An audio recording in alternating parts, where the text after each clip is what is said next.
Podcast, Spotify, Stitcher, YouTube, Facebook, Twitter, and Instagram. And if you're on Apple Podcasts, please give us a 5-star review so we can continue to give you the ish that we talk. And now that is out the way, I will not act like I'm on AM fucking radio. What the fuck's the deal? All of you ugly motherfuckers. What's poppin'? I'm here with you. We here together. We gonna make this shit pop. Lindsay, what the fuck is going on? My dog. Like, what will be a breaking point for you where you just like, you know what? I'm out. Right. Yeah, so I was about to say this is where we asked the audience. Yeah. So you already said cheating, right? Yeah. Cheating. Okay. So Anybody you're not giving a pass or nothing like that. There ain't no way. That's no way. Do it once and do it twice. There ain't no way. You lose the second yourself. So it's like if it's cheating for her, like so if it's cheating for you the same way too?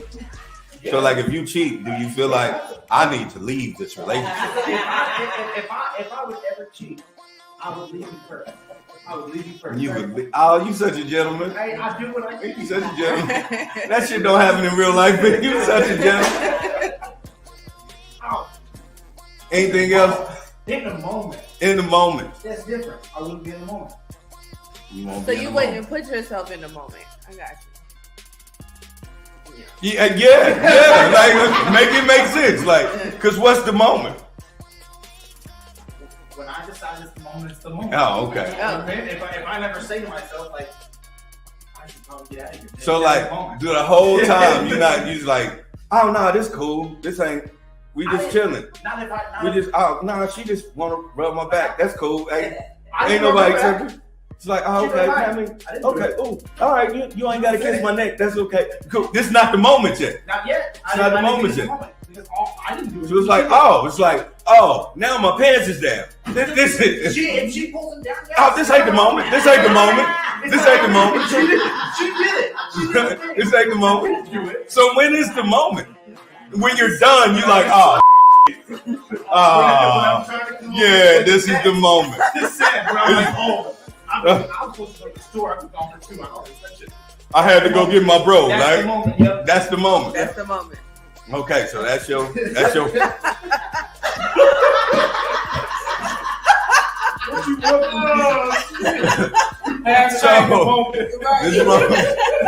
So this is cheating for you. Like, if she cheats, oh hell no.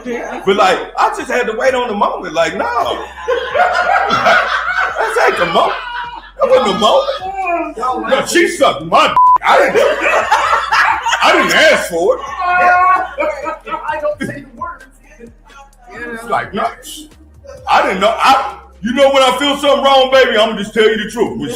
When she was like, I was like, maybe it's time for me. Ain't no restaurateur gonna run up on Keith Lee. Let's just end that shit right there. Y'all talk a lot of shit, but y'all not about to run up on. Ain't nobody about to run up on him, slap no food out his face, and tell him, bitch, what? Like, that's just not gonna happen to you in no way, shape, possible. So Saucy Santana got in on it. He pretty much was like, tag me in. And he snapped on DJ Academics and told him to pull up. He was like, go to my page. We got all kinds of bookings. We outside. Come pull up at one of the bookings. You know, and I'll beat your motherfucking ass. Saucy Santana just doesn't look like the homosexual man that you gonna hit, and he looks like that dude off of Low Down Dirty Shades. He ain't about to grab his face and be like, oh, Bernard. Him, you slut. But no. He about to beat the dog shit out of you. Yeah, absolutely. Absolutely. And I'm laughing because it's gonna be so funny because you're gonna see a dude massively beating the shit out of a man with an open fist, and you gonna hear bitch.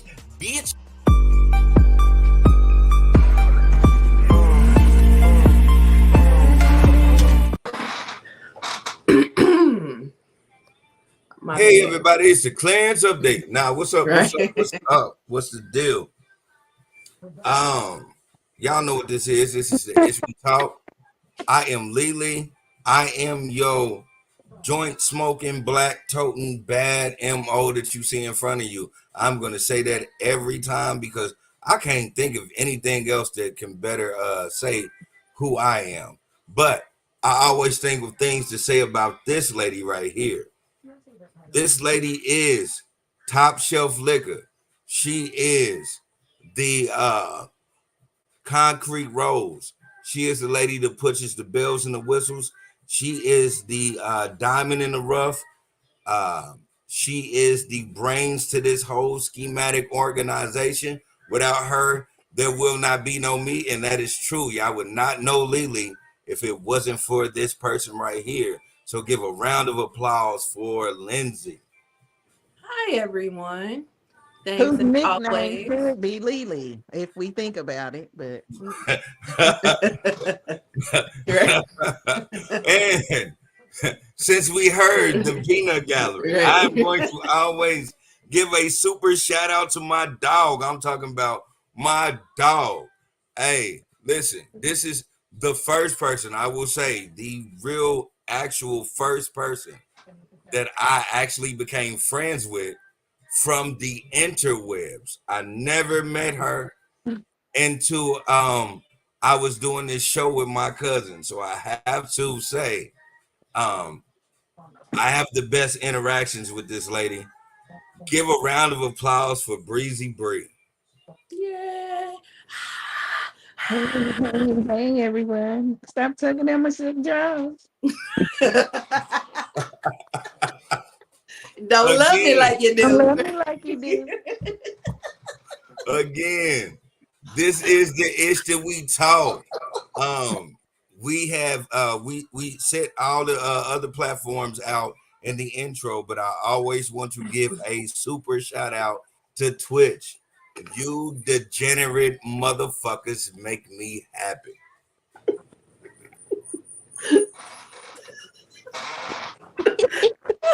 Love y'all to death. I love y'all to death. True definition of how saturated in the abyss America is.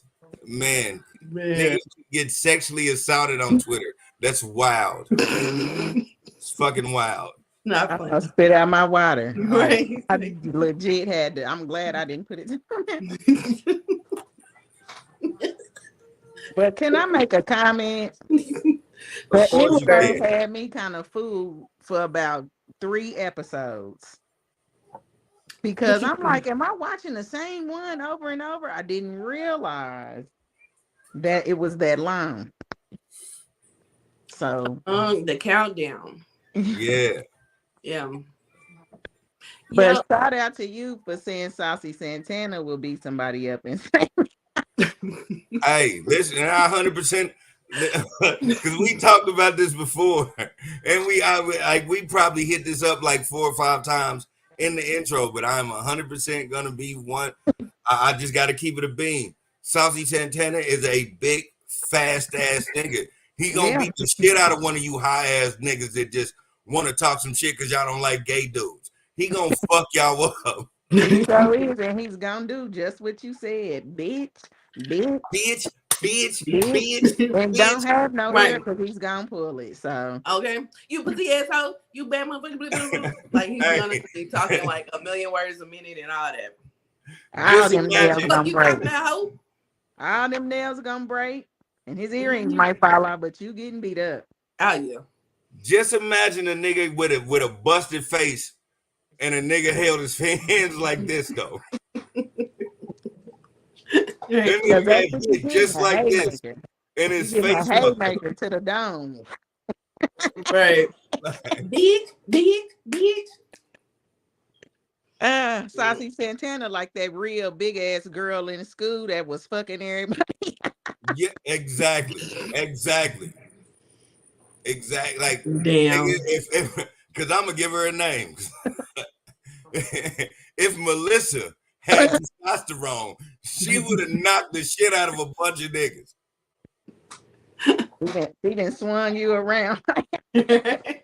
Slung you around by your dreads. I seen a girl do that too. She was big. She's still big. She was bigger than the dudes too. Don't get it twisted. She ruffled up their school clothes too, man. Yeah, she roughed him up, but she never knocked that nigga out. If she had Saucy Santana power, she would have knocked that nigga out. Well, he was roughed up. He should have got.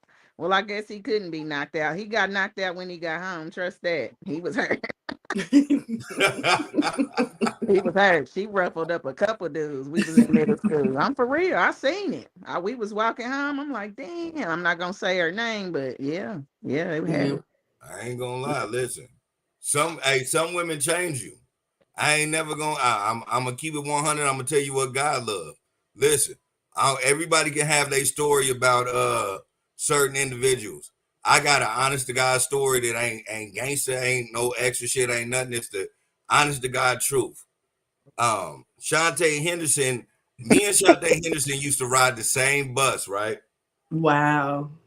Her tough ass niggas was throwing shit from the back to the front. She was always sitting in the middle.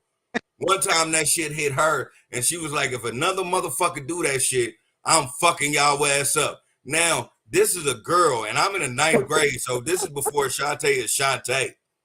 Right, Shantae. I don't know shit about shit because I ain't the one throwing the shit. But she had to take that shit out on somebody. She took that shit out on me. I walked past her, and she pushed me to the floor. I jumped up because I'm like, nigga, who the fuck? And it's a girl, so I was like, damn, I can't even do nothing. So I told her flat out, nigga, honest to God truth. I'm like, I ain't even want to do the shit at you. What the fuck you doing? And I walked out the bus and I was so mad. Like I ran home and like beat a hole in my wall because I wanted to fight and I couldn't fight. Right. And if anybody has never heard the name Shantae Henderson, that's why I started laughing. Right. First I'm like, who? And then I remember. Right. Look her up. She is a Kansas City legend. She got her own what is it, Trap Queens episode? Yeah. What it is? Yeah. Dude, you know they showed the block on that damn episode. Yeah, I know. So my mama, I know somebody whose kid was scared of her when she came on. Now listen, I got to make it forefront. The reason why. Oh, that's funny. My stomach hurt.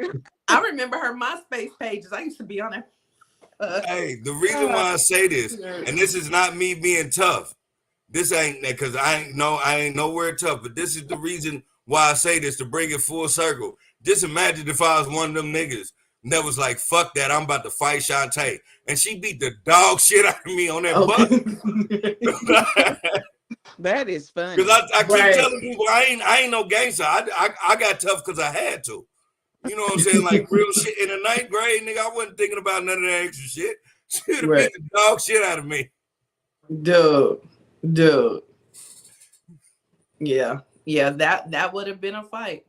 That would have been a fight for the books.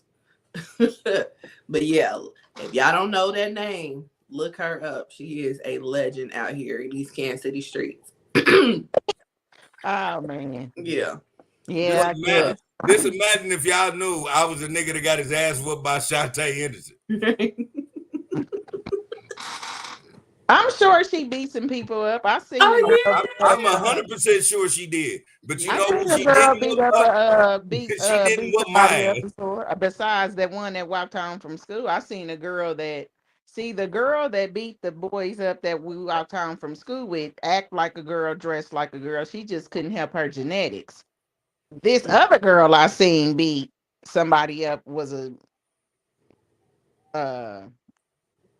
I don't know. She was a boy. This is a safe space. You can say it. So yeah, she was a boy, and yeah, she knocked him out. Remember, Mike and Gary. Y'all remember when Mike and Gary had that fight, Lindsay? No, I don't. They both of them fought a girl and lost. The girl was a boy, won, and she knocked Gary out. When you say so Mike is the girl? She was a girl. Wait, but he was a boy. I don't know how else to say. Wait, because I'm lost. Was she a stud? Yes. Okay. So Mike, stud ass Mike beat the shit out of Gary. No, Mike and that Gary was are her brothers. name. They was brothers. Yeah. But Gary had weight on him. Like he looked like he was 35 when we was in the 6th grade. Who So did? Gary. Gary, Oh yeah. uh, Okay. Think of this. Mike and Gary look like a broke Dr. Dre and Snoop Dogg from Dre Day. Wow. Like from the Chronic. Like they legit look like Mike and Gary. I mean, they legit look like Dr. Dre and Snoop. But Gary was Dr. Dre and Snoop was and he Mike. wasn't fat. He had muscles. You fat, I'm muscle. Now Gary had muscles. He didn't used to wear a shirt. He was smoking cigarettes. We was 12 in front of his mom. In front of his mom. Them type of niggas used to always fucking baffle me. These niggas be like 13 years old, 6-pack, drinking a beer and smoking a cigarette. I used to be like, what that the was fuck Gary. is going on in these They niggas' was life? in that house.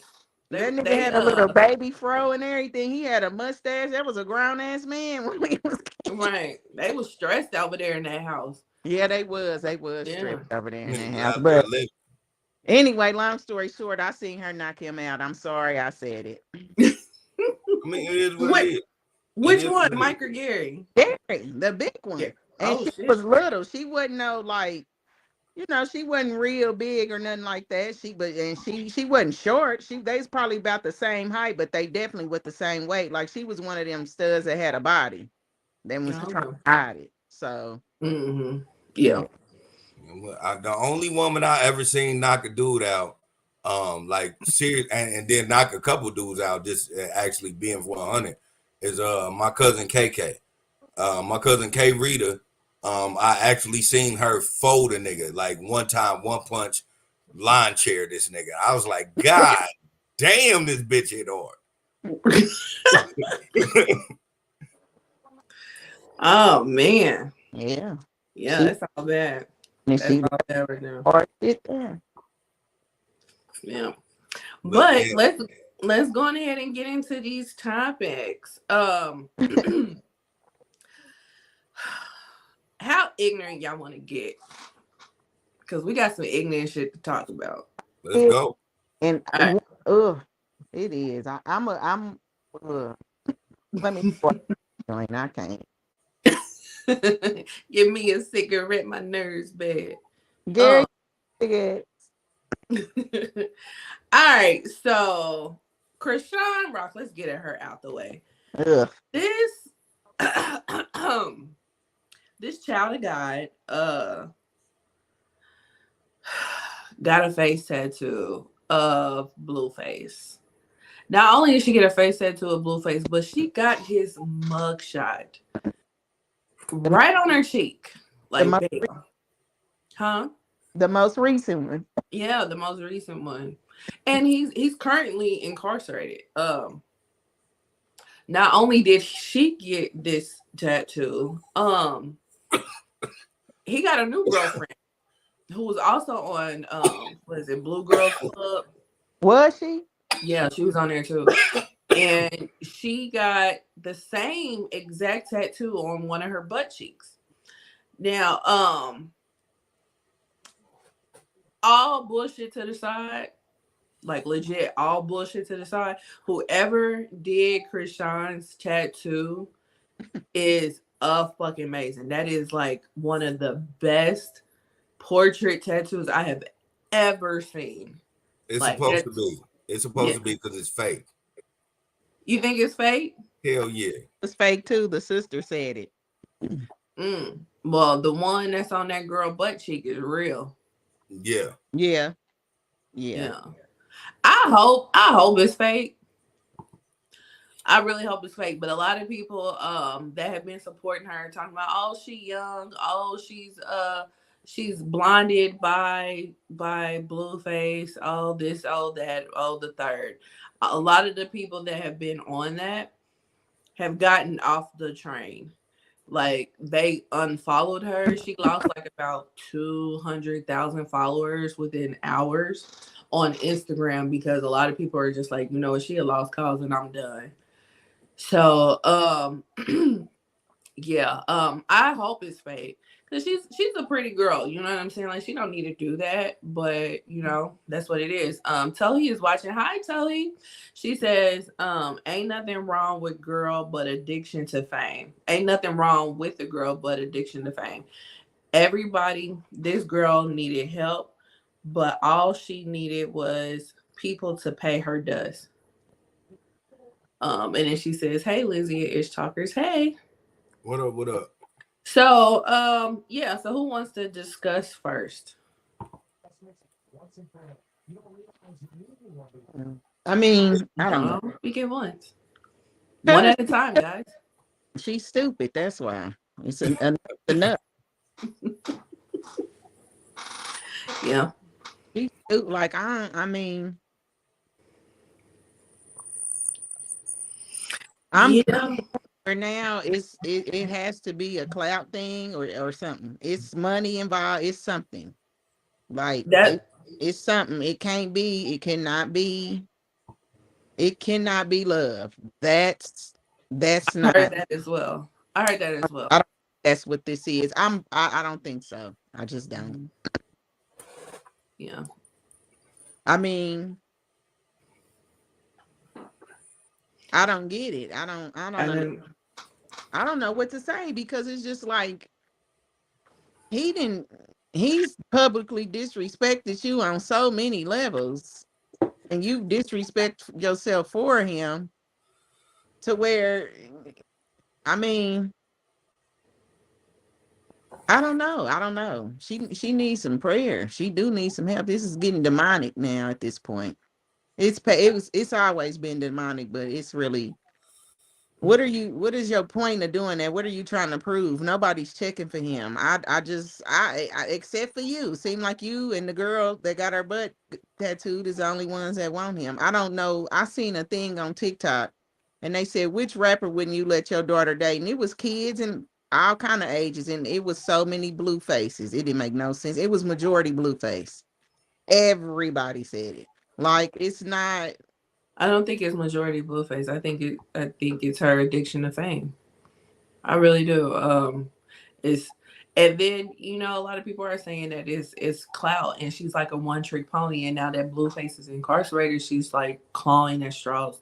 You know what I'm saying? Because those Zeus checks come in when she does controversial shit. Tully says, I needed that all up.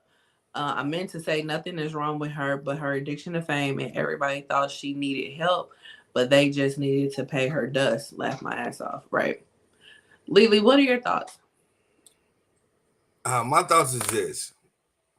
I don't know if everybody is privy to certain things about niggas.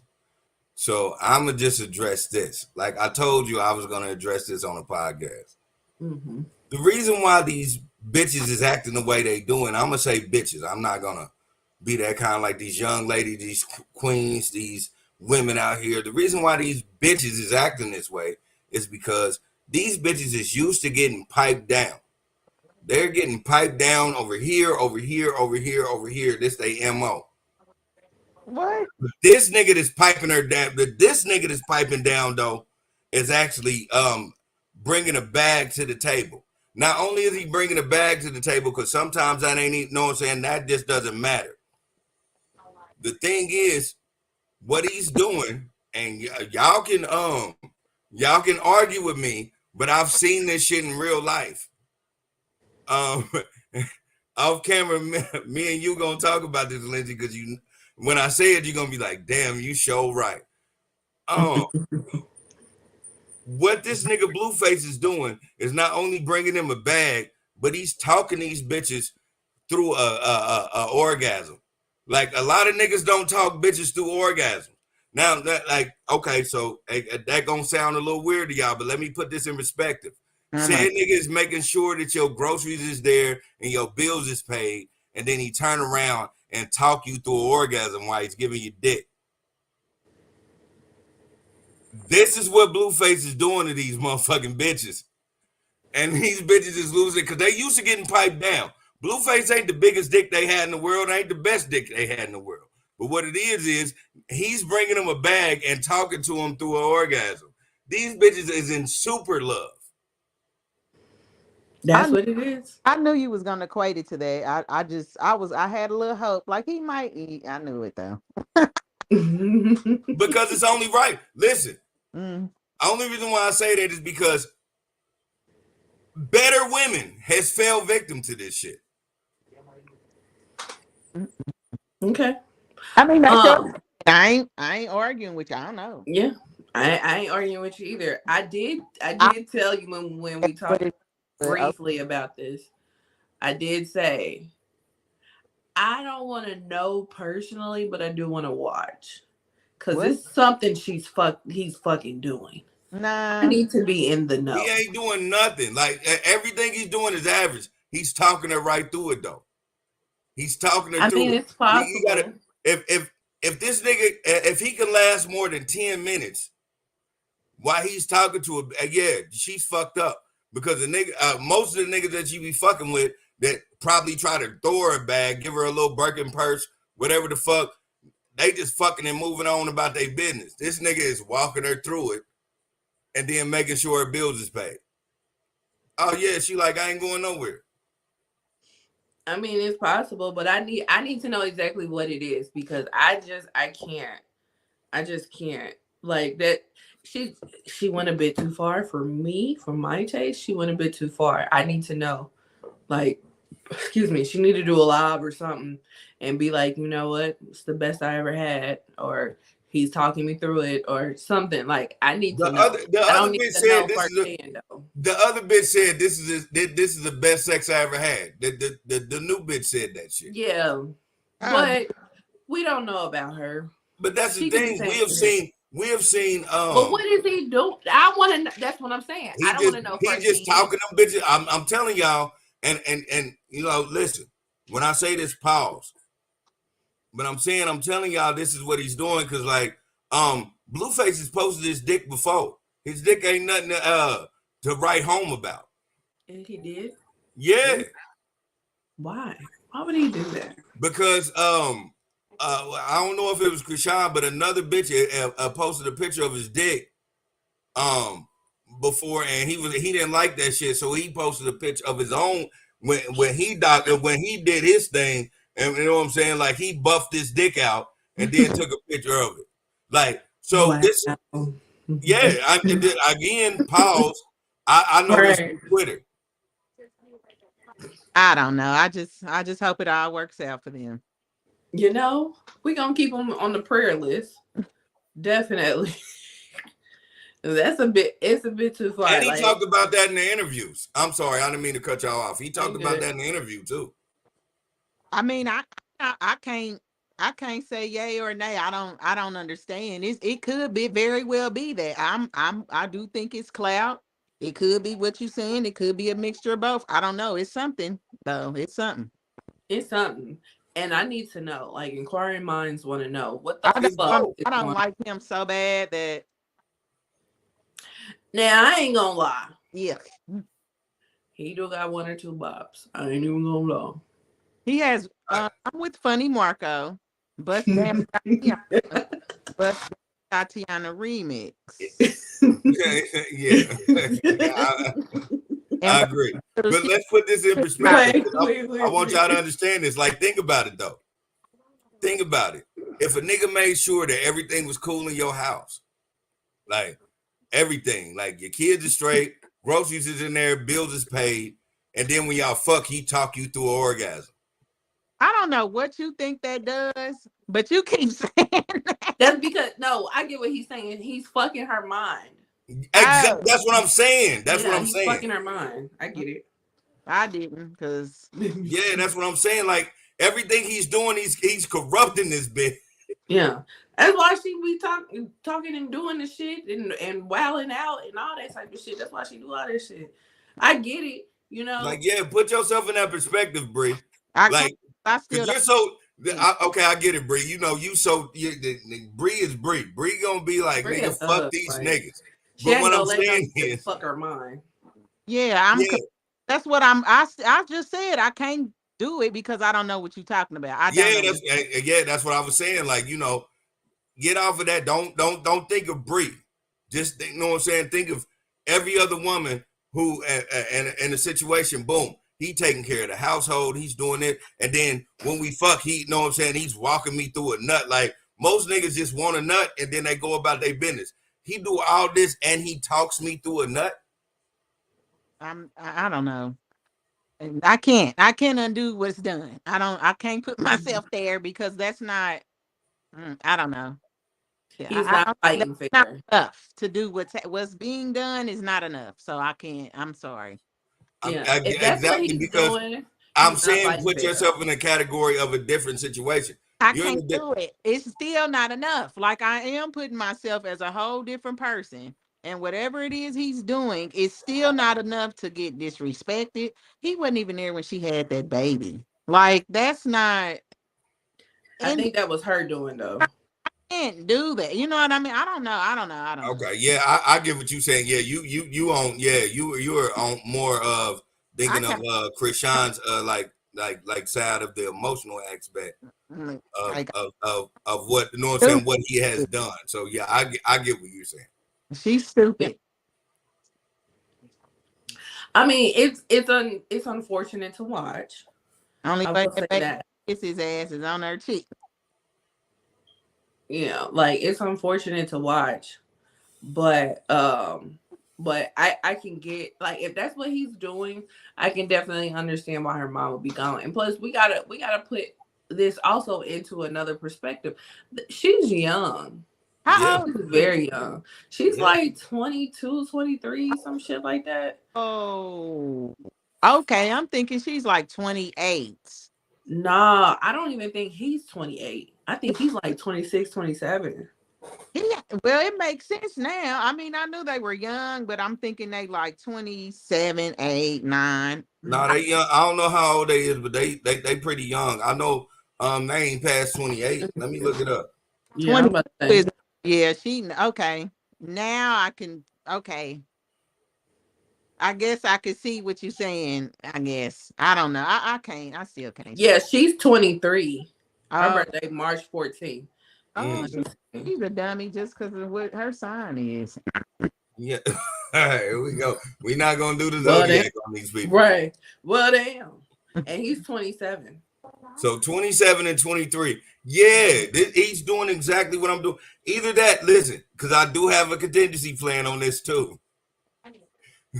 And now after I said this is where y'all thought that was some fuck shit. Here goes the real fuck shit. The real fuck shit is these niggas is doing that shit to him and getting the bag from him because he put that bum bump on them bitches. Put that what? Oh my goodness. That bum bump on them bitches. A bum bump. I think that's what he said. Like, you said you heard it right. He put that bum bump on them bitches. Cause he like, where you gonna go? Where you gonna go? Ain't none of these niggas about to fuck with y'all for real. You all right. He gave them that for real. Her and her matters anymore. I'm gonna pray for her and her baby. I ain't trying to end y'all, but I'm done. I'm just saying, like. Right. So we got G's Dr. Forever watching. And they say, well, what is Nick Cannon doing, right? You would think with multiple baby mamas, he would have more drama in his life. Nick Cannon is a multi-millionaire. And he's grown. And not only is he a multi-millionaire, he's a man that guaranteed they was taken care of without any of the bullshit drama. Mm-hmm. They don't need to show their ass to make a bag. All they need to do is take care of his kid. And then, Mariah Carey is his first baby mama. So that's a whole different caliber of man. Yeah, he in a whole different category of nigga when it comes to that, because he's a baby daddy that can take care of shit for real. Yeah, he's not messing with nobody from Zeus. If he is, he ain't having kids with him. He does have a show on Zeus, though. He's not going to, but I mean, I don't see nobody. Well, he could. I don't know. But even if he did, that bitch wouldn't be on Zeus no more. She sure wouldn't. That would be her first in line. Yeah. That's her ticket. That's her ticket out. I honestly think that he has his he has his baby mother Damn. sign contracts For and sure. NDAs. For sure they're signing. Like Yeah, they, dude. excuse me, like they all know what they're signing up for. Yeah, they're for Yeah, sure signing Like all contracts. this is deliberate. This All He this paid is attention. He paid attention in 2007 when 50 Cent said, "Have a baby by me, baby. Be a millionaire." Mm-hmm. yeah, it's Yeah. for sure worked out. Financials, Yes. time, all Mm-hmm. that. What you can say, what you can't say, all that. So Yeah, yeah. And Tony says, well, he did get a Wild and Out girl pregnant. He did. A Wild and Out girl ain't a Zeus girl. and Zeus, It's a big difference from because Wild they and Out. to Zeus. TV one. Come on, man. Right. That's like major label and independent.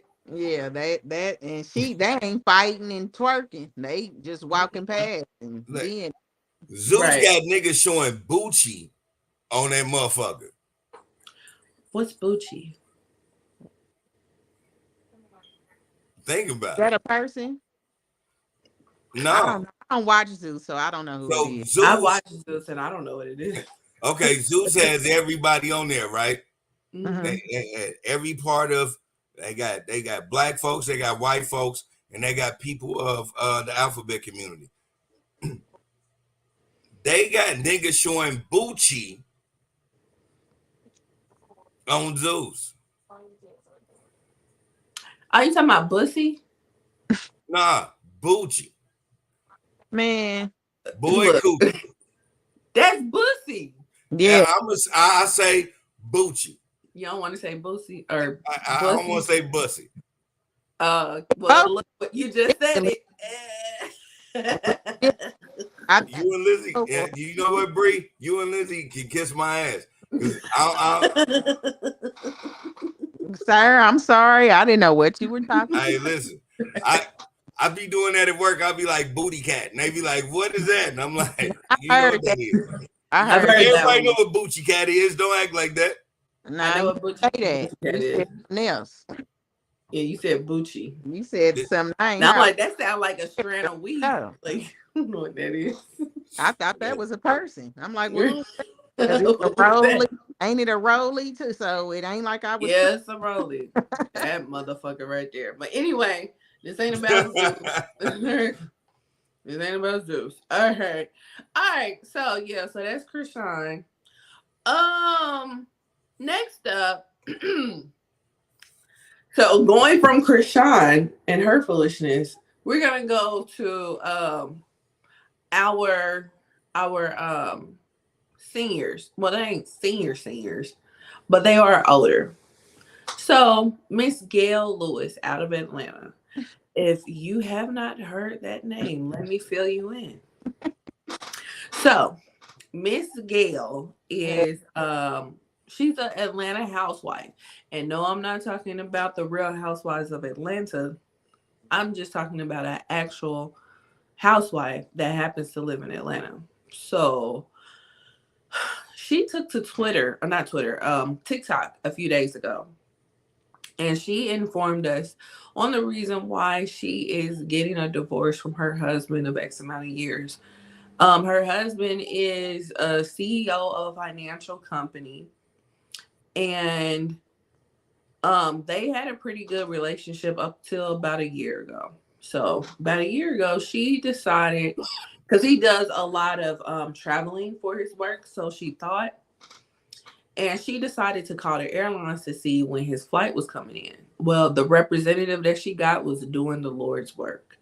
This representative told her, I need the person's name. You really don't, but this person was just being overzealous at that point. So she gave her husband's name. He looked through the system and was like, yeah, him and such are they already landed about 20 minutes ago. And so she's kind of confused, like, why are you telling me about a random other person? So she was just like, could you repeat that? So he was like, yeah, him and such landed about 20 minutes ago. Low key, like, girl, put 2 and 2 together. He's not by himself.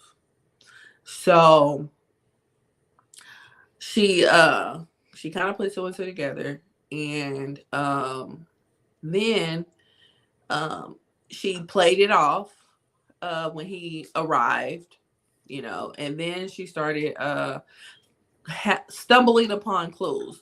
One of the clues that she stumbled upon was this American Express bill. Now, she had an American Express card that it was in her name and she had put her husband on it. However, she never opened the envelope for the statement because she didn't pay the bill. She was a legit housewife.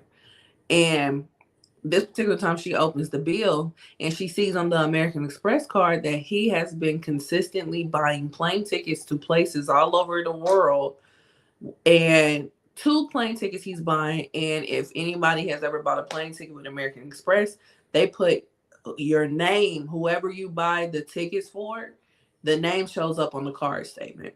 So this same person that the airlines told her that was landing with her husband, that same name was showing up on the credit card bill. So she finally confronts her husband. Her husband pretty much confessed, and in so many words told her that he wasn't leaving his girlfriend. He's been with her for a couple of years, and she just needed to take like a few months to figure herself out. Well, she took no time to figure out that this is not what she wants, so she filed for a divorce. And she decided to tell us about this a couple of days ago. Now, what we find out about her is that she is Candy Burst, who is a Bravo Atlanta housewife. And she's her she's her friend. So we ended up getting an update. Then we found out that the shit happened a year ago, and she's doing fine because people wanted updates and stuff. So then we also find out, because people was doing their Googles and whatnot, the mistress, we find out that she's Claudia Jordan, who is another former Atlanta housewife.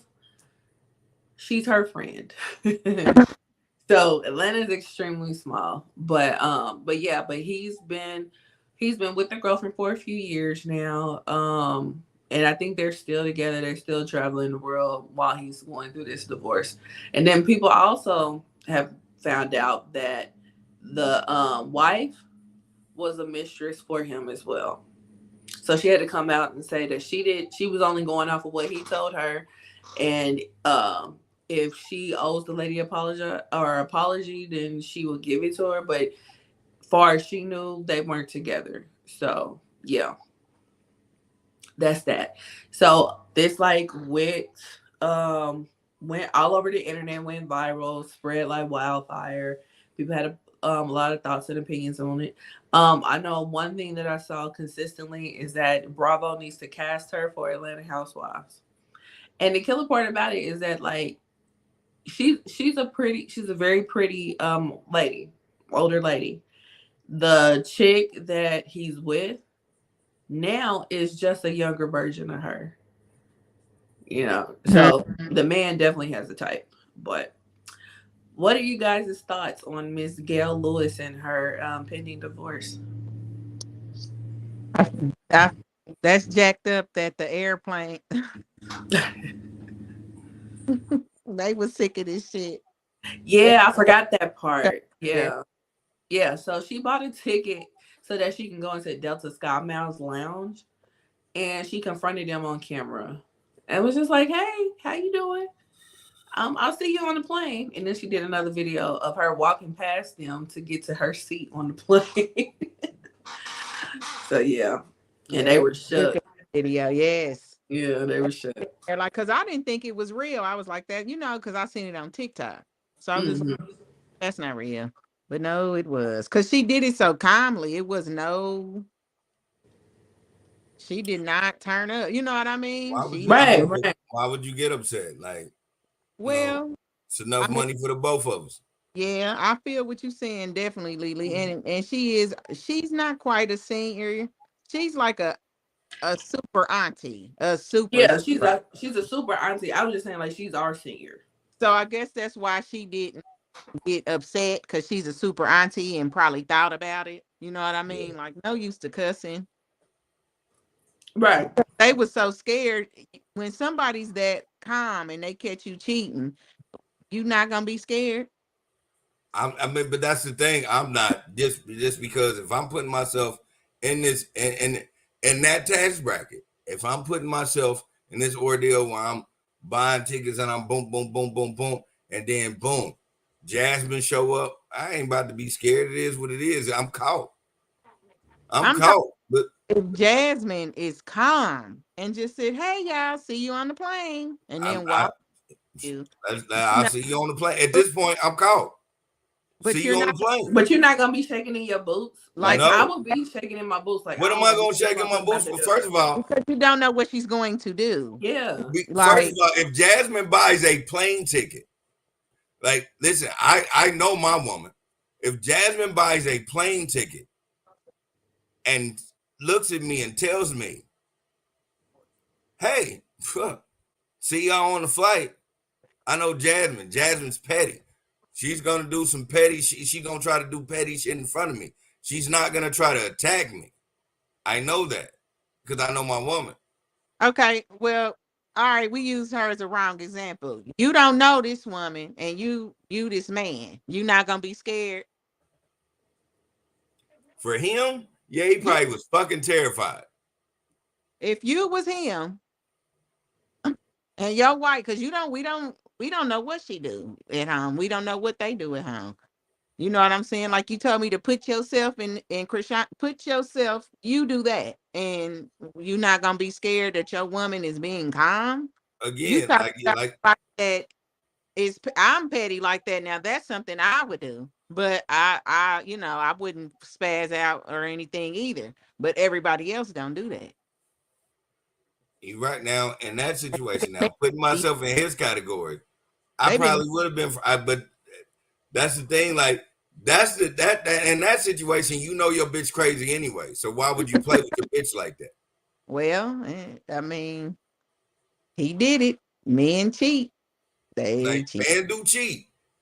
I that's one thing I'm never, as a man, I'm never gonna like slide off of that. Men do cheat. Not all men cheat, but men do cheat. That's the thing, because it's a natural thing for a man to always look at women to conquest. Like, I don't want to be on no whole toxic masculinity or anything, but like the truth be told, all men, even men that can't do it, want to do it.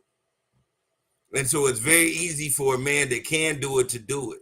It takes real resilience in yourself and a love for your woman not to go that way. Mm-hmm. So I get it. But at the same time I say that, I double back and say this. I know Jasmine crazy. Like, don't get it twisted. Like, don't think Jasmine ain't gonna do nothing to make me be like, God damn it, bitch. Like, but on the plane, she ain't gonna do none of that shit. None of that. You know what's gonna happen to me? I'm gonna go home. I'm gonna try to be like, all right, whatever. You know, we gotta talk this out. She want a divorce, whatever. We gonna figure out this, how we gonna move around with our son, all that shit. But then I'm gonna look at that bill, and that bill gonna be like $14,000. Like, that's the shit Jasmine gonna do. Cause she gonna be like, nigga, you got me fucked up. I ain't gonna cause no thing because I'm a lady. But what I'm gonna do is I'm gonna have a better time than you did, you bitch ass nigga. Cause you still worried. Right. Well, apparently this lady might get feisty because the way they stopped in their tracks, like they was with them what you call walked in and they toys on Toy Story. Yeah, it was like they saw a ghost. Yeah, they stopped like, oh shit, here comes Andy. They Right. So G's Dr. Forever says, what happened in that ATL situation is no different than how our jobs treat us. We stay too long and become a financial burden. Our jobs fire us for a younger, less costly version of us. That is 1,000% right. That's 100% true, but that is not what the sanctity of a marriage should be. And that's why marriage is flawed, and that's why I have my opinions about marriage, because those things really do happen. So what we're not going to do is go down that rabbit hole. We're not going to do that. I'm just saying, That is some of my reasoning behind a lot of things. Yeah. And I get that, and it's unfortunate that your views are flawed as they are. You say they flawed. I'm just aware. Yeah. But I do see your standpoint on that or whatnot, and it sucks, because don't nobody want to see a demise of a marriage or whatnot. Fuck no. And, but yeah. I won't again. This is my opinion. I'm sorry to cut anybody out. This is just my opinion. It doesn't reflect the views of the issue we talk, nor did it reflect the views of Lindsay and Bree. But what I'm saying is, if you're a man and you decide to get married, I want you to do that when you actually understand who you are as a man first. Don't do it just on the strength of love alone, because sometimes as a man, love becomes convoluted because you love everybody unconditionally, but everybody loves you to a point. And some people ain't gonna get over that. Yeah. And that is true as well. But yeah, like I was saying, it's unfortunate to see the demise of a marriage. However, that man, he was definitive in his stance on not changing. So if that ain't what you sign up for, then it just is what it is. And she came up with that decision that that's not what she signed up for. And I respect that decision wholeheartedly. You know what I'm saying? Because you're not just gonna force me into polygamy. What the fuck? But that's low key what he was trying to do. So, yeah. And you know what? I mean, you're right. You're 100% right. As do they got kids with each other? Yes. I'm sure. How many kids they got with each other? They were married for how many years? It's over 20 years. I don't know how many kids, but I know in the story she mentioned her son. So because she was they were arguing, and her son was upstairs. I think they might have 2 kids. I don't know. Don't quote me on that. Yeah. Over 20 years with a kid. I don't know. I think she's just making a bad decision. Okay, well, that's your opinion. Again, I was about to say that's just my opinion. I don't want to get on no.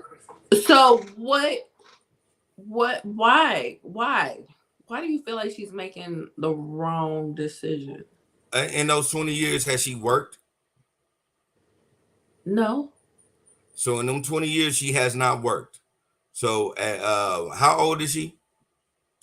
I don't know how old exactly, but she looks like she may be in her 50s. So so let's borderline it at 50. Okay. So she got a degree? I don't know.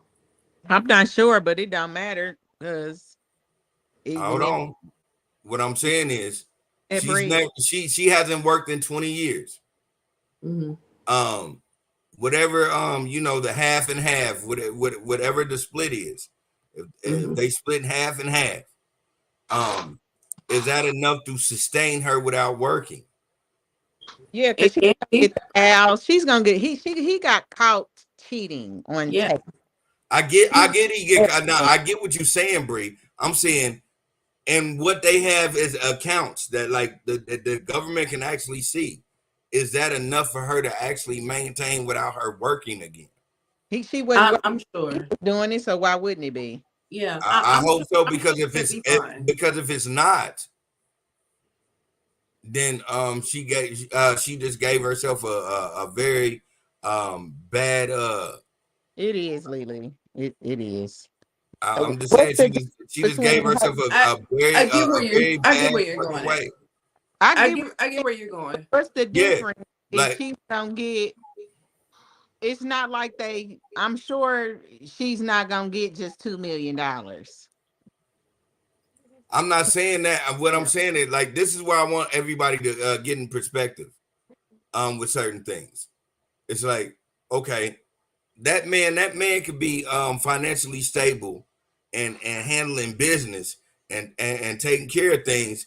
But at the end of the day, when you file for divorce and y'all go through this rigmarole movement, whatever he has in these accounts that y'all have, that the government knows about and shared with her, maybe that don't equivalent to a lot of things. I've seen this happen. So it's like they end up getting nothing.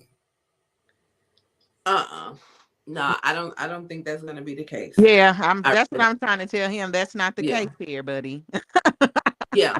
And this is what I've learned from watching the Beverly Hills Housewives. There's a thing called a forensic investigator. Mm-hmm. And what they do is they find the every piece of dollar that you they find the money. Sorry to cut you off, Lindsay. Yeah. I'm sorry. You good? Because I just seen it on The Sopranos last night. I was watching. They do what? Hold on. Yeah, they do what? They're forensic accountants, and they find frat money because she was like, oh, he's worth. Let's say she said he was worth $2-3 million. He was like, okay, but is it all legal? And she said it's mostly cash. He said, what I'm gonna do is hire forensic scientists. He said, let's just say I had a client whose husband owned vending machines and she got everything. We count all the coins. Yeah, they count it all. So what I saw on the Beverly Hills Housewives, this particular housewife came onto the show already divorced. But she told her story in bits and pieces since she's been on the show. She hired this forensic accountant. The forensic accountant found every dollar that her husband was making. And the majority of the money that he was making, he did not put in the divorce proceedings. There was shit that her name was on that she didn't even know. She was part owner of a sports team and she didn't even know. But how? Okay, now, so I'm sorry to cut you off, but I want to ask, like, how forensics find that out? Like, how forensic? I don't know how fingerprint to find this money out. I don't know how to do it, but they do it. They're investigators. They find they're real people. Yeah. They're real true life investigators, and they find all the money to the point where her settlement was like a couple of million cash, and she gets $300,000 in alimony a month. And that's not the case. It on ain't top of child support. It's not the 80s no more. Like, no, they didn't get divorced. Like, when the fuck? How in the fuck does that even work? Like, I ain't saying y'all. I ain't saying y'all wrong because I 100% know y'all right, and I'm not saying that she's wrong for getting that money because City Girls up 10,000. Like, what I'm saying is, how in the fuck do they find out the print is your shit? Well, I don't know if they asking for your fingerprint, but whatever it's forensics. Y'all saying it's forensics. They're called I know what forensics is. Yeah. We're so used to hearing forensics with CSI and shit like that. No. I'll scratch all that shit now. I know what forensics is when I know it's a whole diaphragm of figuring out certain things. I know it goes from fingerprints, but in the very minute of it all, it is a pattern. You know what I'm saying? Before it is a fingerprint. So I get that. How the fuck is this shit really at this CSI shit really happening that these niggas found out how to do it with money is what I'm trying to tell y'all. It baffles me. I have no idea. But when you think you're smarter than the average bear, you're not. Right. So you can do whatever the fuck you think you gonna do, but it's always somebody that knows and is gonna be 10 steps ahead. And if you tell them, hey, I'm going through a divorce, I know this motherfucker got more money than me, he's lying in the divorce proceedings, I need you to find where the money at. I'll give you a percentage. Weird autistic nigga in the background, like, boom, I didn't know how to figure out his fucking passcodes for the last 6 months, and I know that his patterns to go here and here and here. That's crazy. It's crazy, but you can look it up. Her name on the Beverly Hills Housewives, her name is Sutton Stratt. You can look up how much she fucking gets. You can just, because she wasn't really trying to say that shit when she was talking about it, and she been on for like 3-4 seasons. She's just now talking about it in more detail this season. The producers pulled that shit up and put it on the screen because she wasn't trying to say the amount. That's how tough it is. Can you imagine what a motherfucker would do with $300,000 a month plus child support? And you got cash, and on top of that, you had got like the house here. You got a couple of cars there, just in the settlement. Bitch, I wish you would. I wish you would leave me. I got you. Let's go. Probably why that woman just did what she did. See you on the flight. Yeah. I want to run the same game. I'm about to show out. I'm not about to get on the no flight list. And then you going to really do what you want to do. All right. And this ain't what I want to do with my life. You don't want to leave me. You don't want to leave her. But I don't want this. This ain't what I signed up for. I'm going to be okay. And you going to make sure of it. So forensic accountants investigate financial crimes, including corporate, institutional, healthcare, mortgage, securities, and commodities fraud. They also apply their expertise to counterintelligence, counterterrorism, cybercrime, organized crime, public corruption, and violent crime investigation.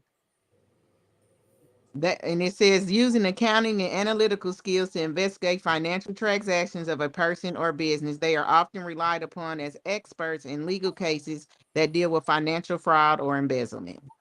Yeah, it's a paper trail somewhere. Unless you on the block getting your shit, dude. But see, the lawyer on The Sopranos, Tony, is on the block getting. He said they still get the money. I mean, but that's the thing. Like, it's just, all that saying is it's that one little slow ass nigga where you thought he was a slow ass nigga on the side, like counting everything. He right. All these niggas' money. Right. So Kieta says computers. There's a record somewhere, and they look in databases, hacker type. Exactly. Yeah, but it ain't always computers. I know a lot of niggas that don't touch technology at all. Mm-hmm. Yeah, and that's what Bree was talking about as far as like the Sopranos, you know. Yeah. So Tony says that bitch is the richest on the show, in my opinion. She knows that's why she ain't said nothing. Exactly, because she ain't say anything. She would not. But at the end of the day, I didn't hate her too, because that's her business. Right. I'm not mad at her because I wouldn't have said shit. You wouldn't have got that up out of me. You would have just been like, damn, where does bitch get her money from? I'd have been like, don't worry about it. I would have been like Marlo, God. Yeah, I'd be lying. You ever ate Tic Tacs? I mean,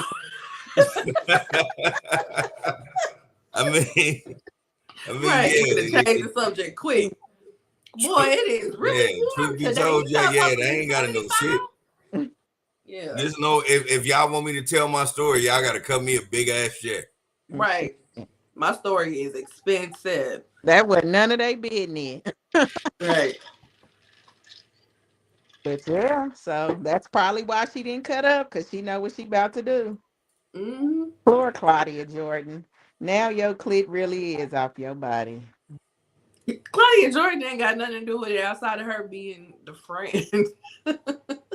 I thought that's who he was with. No, it's her friend. It's Claudia Jordan's friend. Because I was wondering, like, was a strand, Claudia? That girl didn't look like Claudia Jordan, but the video was kind of grainy. The one I seen. Yeah, the video was. But I seen pictures of her and stuff like that. She legit looks like a younger version of Miss Gail. Okay, so I hate to cut y'all off, but I'm like, damn, Bree, like if it was her shit really is off her body, like, wow, where the fuck Roman did that come from? I didn't say that. That's not mine. I don't even say that word. I don't like saying it, but I didn't smoke a little joint. So at the end of the day, Leak said that to her. Yeah. They were a slower of slowers. Yeah. Nene got in the gutter with her and she still lost that. Yeah. But G's doctor forever said, if you use cash and get it from the bank, the money is numbered in order. They can track where those serial numbers went and what it was spent on. Yep. Yeah, I believe it's still a paper trail at the end of the day. Because if Yep. the shit go to your bank and then you get it out, just because it's not specifically saying where you spent the money, it's saying that you got money out. Mm-hmm. Yeah. That is why I got them serial numbers on that money too. Yeah. But Yeah. see, that's why all our grandfathers put their money in the motherfucking mattress. Yep. Still When they spent money, nobody knew they were spending money. It was grandma money. It still came out the back though. It came from the motherfucking mattress. It was printed with serial. Yeah, and those serial numbers don't match him. Mm-hmm. That's why grandfather always. Hey, I come from that type of family background. You know what I'm saying? My grandfather kept money in the mattress. Mm. That's what it was. My grandmother and excuse me, my great grandfather and then my grandmother. Now she the one that like put things in the bank, but my great grandfather put money in the mattress, money in every mattress in the house, and then money in the walls. He didn't trust banks. Yeah, there's a lot of old school people like that just did not trust banks, which I understand because of what happened with the stock market crashing and the Great Depression. You know what I'm saying? So I get it. But how are you getting the money? Don't they print the money and take it to a bank? Nah, you can get your check cashed. You don't necessarily got to go to a bank to get your check. Yeah, I was about to say you can get a check. But whatever the money, if they getting it cash at the grocery store, that money's still coming from the bank. But it's still just at the grocery store. If you understand what I'm saying, like a bank transaction is different because it has your route number and all that every time you make a transaction with your debit card or whatever. Still got serial numbers to it when it's printed off at a bank and dispersed. Yeah, but they're not looking at those serial numbers like that. No forensic. I don't give a fuck what type of spectrum you put them forensic niggas on. They're not looking at every serial number. So if you were to go to a grocery store and get your check cash, they hold a certain amount of money there that they disperse, whether they sending it through Western Union, whether they cash in a check. You can go there and get your check cash, and they give you money. It doesn't necessarily. They're not keeping record of what money they're giving to you because it's coming out of the register, it's coming out of wherever. They just know that hey, these serial numbers we got we got from the bank, and we're dispersing them at the grocery store. Now, to who they disperse them to, there's not really a record out, like as far as the serial numbers is concerned, because they're not keeping that much of a record. Now they'll keep a record as far as like having your check on hand, but they're not writing down. Okay, we gave her. They're not writing down every serial number on that dollar. Yeah, right. We'll see when y'all revisit it and we see how much money she getting. Yeah, and then like somebody like him ain't cashing no check in no motherfucking grocery store. Yeah. I was about to say he a whole different category. Right. We ain't talking about the nigga that's going to freeway and he gonna spend 30 days because they gonna charge him 30 and they gonna cash him right out right then and there. Right. And then some people like exchange dollars too. You know what I'm saying? Now don't ask me how I know, but I've seen people go to establishments and exchange dollars. So I know that's a whole nother thing.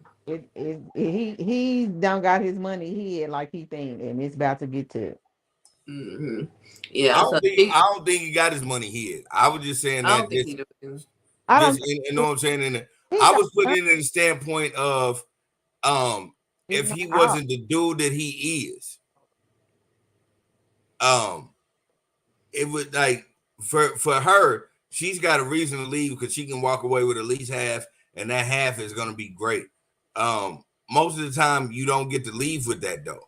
So it's terrible if you don't get to leave with that. That's why I asked certain things. I asked, how old she was, how long has it been since she worked, things of that nature. Because if he ain't got what she think is in the bank, then she's doing herself a great disservice. This wasn't that though.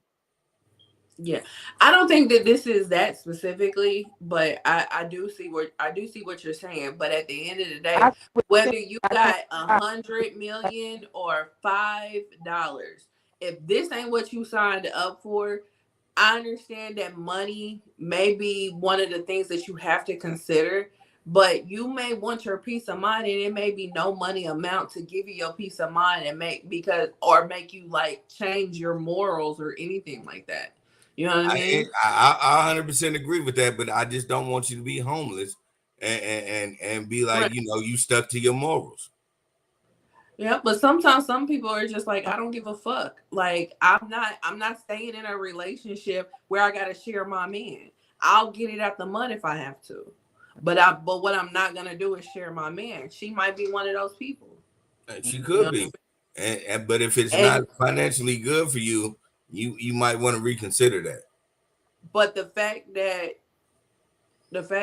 like, I mean, you just have to give it to her, because you know the fact that she's standing on her business. She's sticking to her morals. You know what I'm saying? And she's not letting money guide her into a situation that she doesn't want no parts of. So she just gonna die bum. I don't think her specifically. Not no, her. I don't think No. her. Yeah. But you shouldn't have to compromise your morals for money. Yeah, I know, like, we live in a day and age where it's like fuck everybody, get money. But at the end of the day, you shouldn't have to compromise your morals for money. Yeah, you're a whore. I get that, and I understand what you're saying. I'm saying, understand in a situation of a married woman of 50 years old. It's a whole different type of ball game. Niggas go through it all the time. Well, I ain't gonna say niggas, so I take that whole step back. I'm not gonna say niggas. White dudes do it all the time. It's so many, like, niggas don't even pay attention to how many thruples it is out here where it's a nigga satisfying a white dude's bitch, and it's cheaper to do it that way than to divorce the hoe. Okay. So I'm Yeah, like, and he probably was on some "it's cheaper to keep her" type shit, and that's probably the reason why he kept his wife and had his girlfriend. But once she found out, she was like, "I'm good on this whole situation." If the other person doesn't know, like, it ain't no. That's one thing. You don't know about. Yeah, and you know, like, she found out, and she don't want to be a part of it. Like I said, you can't force somebody to be a part of polygamy. What the fuck? I get that. I understand that completely. I'm just saying, at 50, with no job experience for 20 years, if you're not in the category that she's in, that might be a bad decision, because that's gonna end up having you homeless. I don't think it would be a bad decision. It might be something to consider when you make your decision. I give you that. But as far as a bad decision, I'm never gonna tell nobody not to stand on their business. I'm not. Yeah, If your business is to not be in a polygamous relationship, and no judgment to the polygamists out here, but if your business is not that, I'm not gonna be here for forcing you to be that. Get with another motherfucker that want to be a part of that. There's a lot of people out here that want to be a part of that. Get with them. But I'm not doing it. And you're not gonna make me do it. I agree, Lindsay, wholeheartedly. Yeah. Like, it is something to consider. If you accept this man and you're gonna be eating beans, it is something to consider. But if you rather, like, I'm about to get some hot sauce and hook these beans up, fuck him, then that's what it is. Right. I mean, just look at it like this, which this is a totally different situation, not this situation. But look at it like this. If somebody's beating your ass, I mean, just haul off and in your ass just because they wanted to eat greens instead of green beans and you made green beans. Are you going to tell this person because they're married to a millionaire to stay in their relationship? Oh no, Lily, you not the mama of the Tyler Perry movie. Nah, like, I don't even like you not Lynn. Because I get where y'all were going. Like, I get where y'all were going, and that's one of the things where I'm gonna have to stop myself. And I'm not gonna stop y'all because you know what I'm saying, y'all 100% hit things on the nose. But I stop myself because I would never tell my mama to go through that because I'm a child of abuse. So when y'all said that, like that hit a certain that hit different. Yeah. You know, no, I would never tell no woman to do no shit like that. Like I would never ever in my life tell a woman to stay there when you getting your ass beat. You know, I would never in my life ever say that. If you're not getting your ass beat and that nigga just wants to put another bitch in the equation, what I would say is make sure that it's beneficial for you. If you are 50 plus and ain't worked in 20 years, then it might not be beneficial for you to jump ship real fast. I ain't saying you can't jump ship, but I'm saying don't do it right then and there. I don't think it was fast. I think she had to sit and ponder it because the way that she told the story was that he was basically like, I'm not going to leave her, but I'm going to leave this house to give you time to think. I'm gonna give you about 4 to 6 months to really think about this. But at the end of the day, this is my decision. My decision is not to make a decision. And it didn't take her to 4 to 6 months. It may have took her a couple of days. But when you were so when you were so standing on your business and your morals and your grounds, and this is what you have been for X amount of years, nobody can really move you off of your stance. You know what I'm saying? So if your stance is to not be disrespected in your relationship, no matter what is going on in your relationship, at the end of the day, she's being disrespected because this ain't what she signed up for, and you're trying to force this upon me. And this ain't the type of relationship I want, regardless on her age and that she's not been in the workforce and all this kind of stuff. Like I said before, I'll get it out the mud if this is going against what I wanted. You know what I mean? This ain't what I want for my life.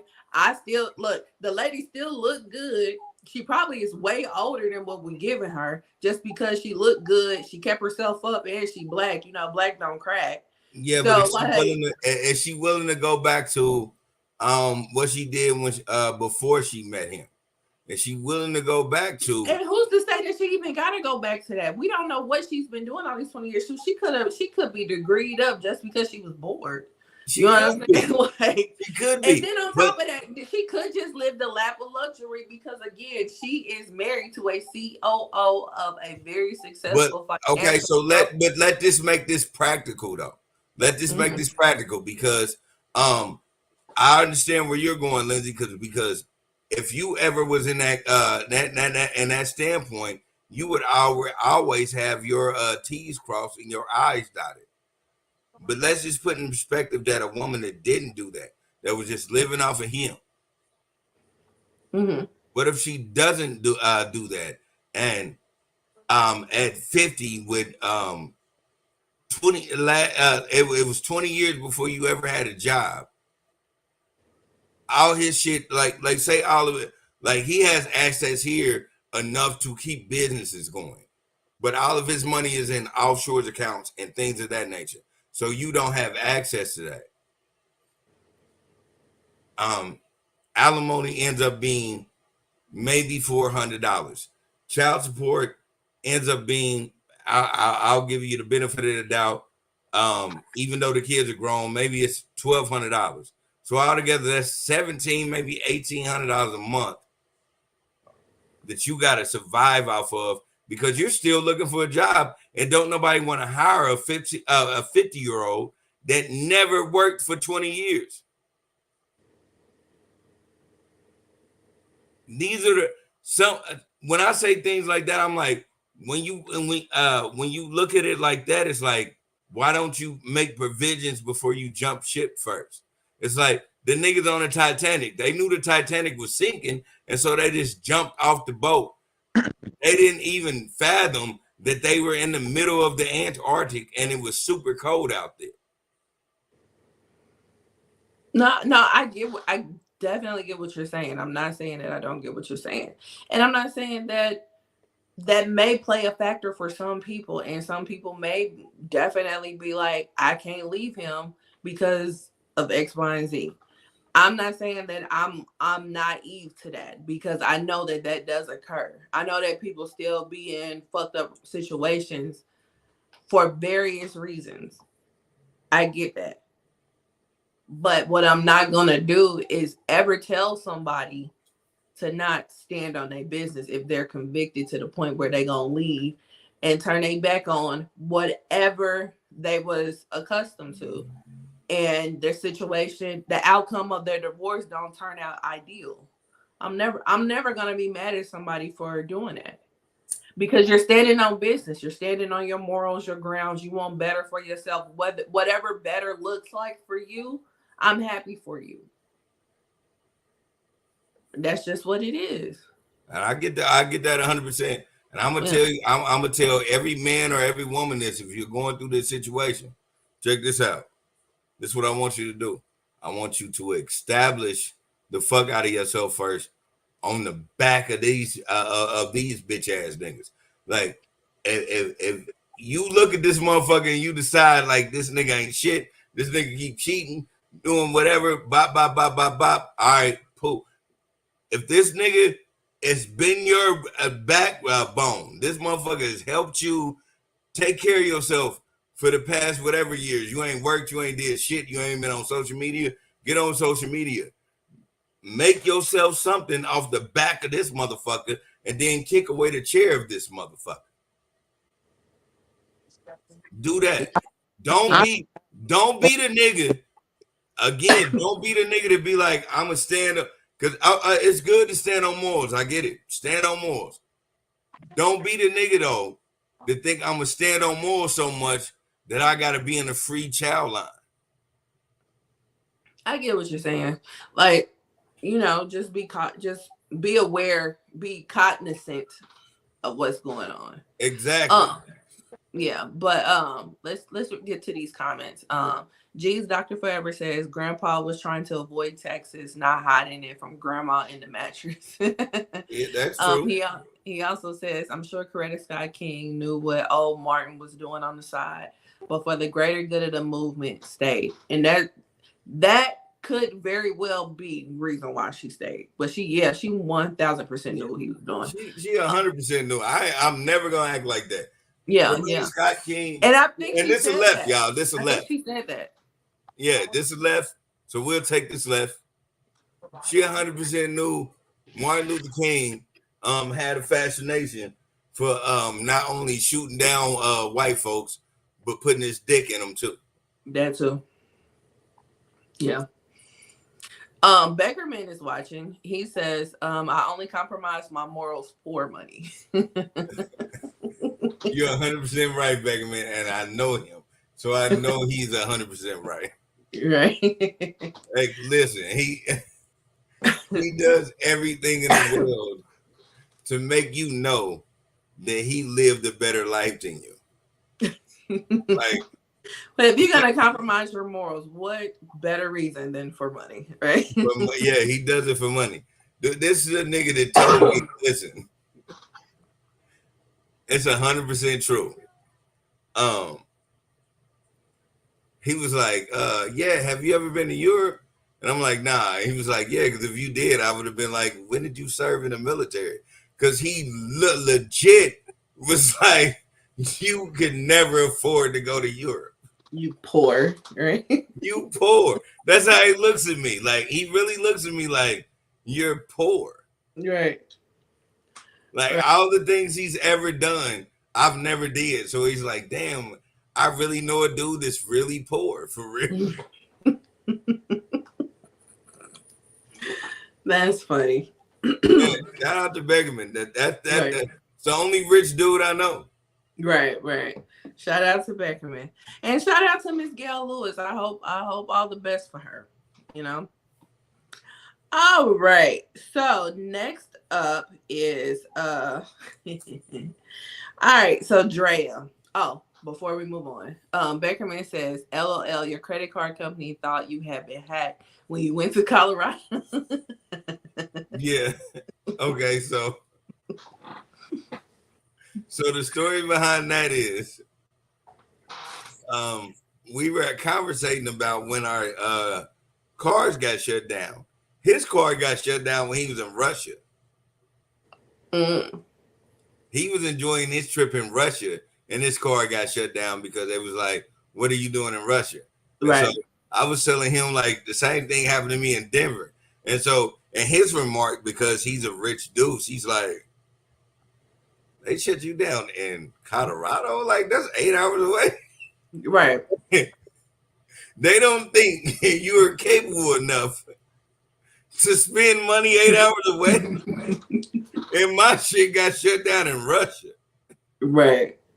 Like, so that's we are a vast difference between each Right. other. We are not the same. We are not the same, my nigga. Do you know that I've been quite a few places, and the times that my cards have been shut down is one time in Miami, and years ago, one of my cards used to always get shut down in Walmart. Mine's got shut down in Atlanta. Everywhere else I've been, wherever I went, it got shut down in Atlanta, and it used to get shut down in Sam's Club all the time. Yeah. I used to have to, when I would go to Walmart, because with Bank of America, I used to have 2 checking accounts. I used to have to transfer my money from one bank of account to another bank of account and use that card because my card will automatically get shut down in Walmart. But but like when I go out of the country, like I've been to Africa, I've been to Dubai, no problem. And I have used several cards, and I'll be like, I didn't even tell them. I'm gonna see what's gonna happen. Nothing. I did that. I was so spooked, like I ain't gonna say nothing. Tell the bank nothing happened. So I was just like, cool. But yeah, Atlanta, yes, I guess I ain't good enough for that. Yeah, and that's how I looked at it in Denver. I was just like, damn, like I never forget, man. We went and got something to eat in the morning, and then I went and tried to buy something, and my shit was declined like a motherfucker. Like, thank God I'm just a nigga that I am, and I always be like, keep cash on you when you go out of town. That was the only thing to save my life that day. And then like the next day, they told me I could get a temporary card, but I was like, shit, I got enough money to last me for the rest of the trip. But it was still, I was like, damn, that's crazy. Like, niggas don't even think I'm good enough to go to Denver. Like, what the it's fuck? like, he does not travel out the city limits. This is not right. But yeah, so moving on to Draya. So Draya Michelle, who we know her from various things, most notably Basketball Wives of LA. She apparently is dating Jalen Green, who is a basketball player. He plays in the NBA. And he's 21 years old. Now, why this is a issue is because Draya is 39. And Draya has a son who is about 21. He is 21. Ain't no He doubt. is 20. Oh, okay. So he is exactly 21. I think she had him at like 17 or something like that. But nonetheless, she has a 21-year-old son, and she's dating a 21-year-old. The reason why we're talking about this now is because apparently she went to a basketball game and she had on overalls, and people are speculating that she's pregnant by this 21-year-old. So they're calling her a groomer now, and people are pointing out the double standard. So, who wants to talk about this first? I will. Okay. Let me start off. City Girls up 500. Why the fuck are we even having this conversation? We do understand that if y'all don't understand, let me put you in my mind state. We do understand that we lost all our morals and right around 9/11 when they started allowing people to put their booty cheeks on regular TV. She's doing exactly what she's supposed to do. She's securing her kids' legacy and then life insurance. It's like it don't matter what age she's doing. Like when dudes do it, don't know why. And I don't want to get a bunch of flack for saying that, but I'm gonna just keep it 100 because I always put everything in perspective of equal territory, man or women, the good or bad. Boom. When men do it, don't nobody say shit. So, you know, it's a problem when it's cool when y'all do it. It's a problem when I do it. Man, fuck y'all. And I get it, y'all saying, you know, her son is 21. So why get knocked up by a nigga that's 21? I mean, and the only way I can say it, I was gonna say the only way I can say it without being vulgar, but I'm gonna still be vulgar on that. Is that was the only nigga that was nothing in her. She was fucking somebody and she was fucking him. This is just the game we in. She was fucking enough niggas. That nigga is the one that nutted in her. They continually kept nutting in her where she can make sure that that's his baby. If it is true. Oh, Lord. Because we don't know if it's still a rumor. Yeah, it's still a rumor. We don't know if it's true. What are your thoughts about it, Bree? It's indifferent because it's three different things. I got three different questions. Okay. What's wrong with her that she's messing with a 21-year-old? I can't be around them and take them seriously. In the mind, let's say basketball. I know why. But well, you ain't hanging around 21-year-olds with $21 million contracts. What are y'all doing at home? I don't care who I'm hanging around. Yeah, he's projected to tap out. Huh? He's projected to tap out. What are y'all talking about at home? How do you have a conversation every day with someone that's 21 years old? I get what you're saying. I get what you're saying. Yeah. I know you don't. You know what you do? Because you're an older lady, you spend the majority of time at brunch sipping mimosas, and then by the time you come home, you just be ready to like let him knock a hole in you. Because at that age, that's all we doing. We ain't doing shit but knocking holes in bitches. Okay, and then how does your son feel? And damn, I forgot my other question, but it'll come to me. But how does your son feel about that? She ain't giving a fuck about her son feel. She's trying to make sure her retirement is paid. Well, you not Draya, I wasn't done. So what's your third? Weird doing that because you have a son that age. Because I have children that are older. That's they not 22, but they good age, graduated from high school, one of them. And I don't think I could mess with nobody my daughter's age. Because Dre ain't no spring chicken. It ain't like she's 32. So. Yeah, she'll be 40 this year. Yeah, she's up there. And she looks awesome. So it ain't. Does look awesome. She's pretty and all that. So it's not that she don't look. She look in her 20s, body and all. But we in the same boat. I don't see how you can do that. And I'm not hating on her.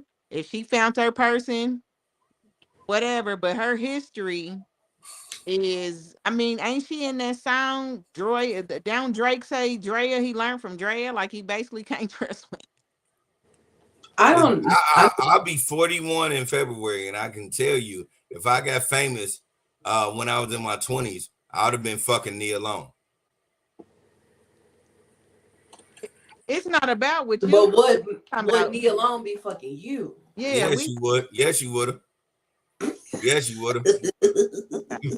Yes, you would. Because that was my thing to do. So I'd have made it an effort. I'd have been looking like whatever she wanted me to be. Well, I want to fuck me alone. Like real shit. That's all I can say about that. Like, I don't know if she feel like it's cool. You know what I mean? Yeah. People have done worse. I don't necessarily think she's grooming him. I just feel like Yeah. it's strange that you and his mama Probably the same age. My fourth question: how his mama feel about that? I mean, and that's the thing, you know.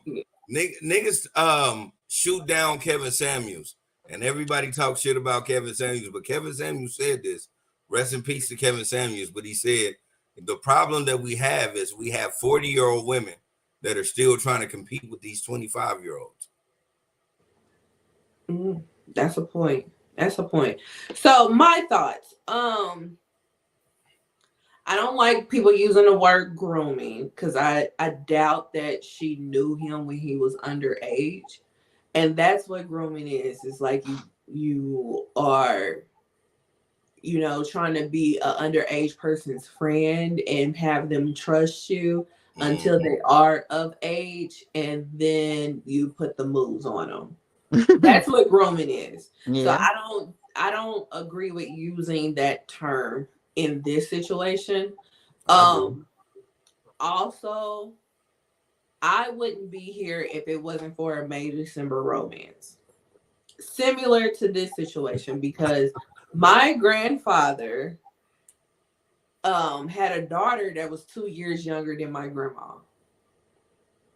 So yeah. Your granddaddy was that nigga. Yeah. I kind of wouldn't be here. Like, yeah. Even though they were older when they had my mom. Like, my grandma was 39 when she had my mom. But my grandfather was like 56. Your granddaddy was still that nigga. At 56, yeah. 30s, that 30s is his thing.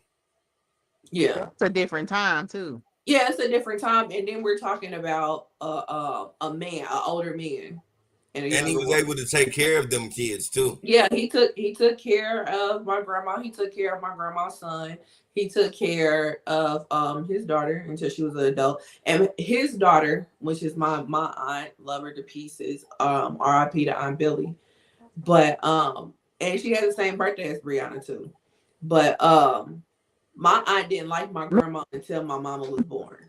So it wasn't like it was all peaches and cream. And that was mainly the reason why, because it was like, how the hell my daddy date somebody that is my age? You know what I mean? And then Kieta is still here watching, and she says Cher has a young boyfriend, 40-year gap, which is true. Which Cher's boyfriend is he's in his 30s.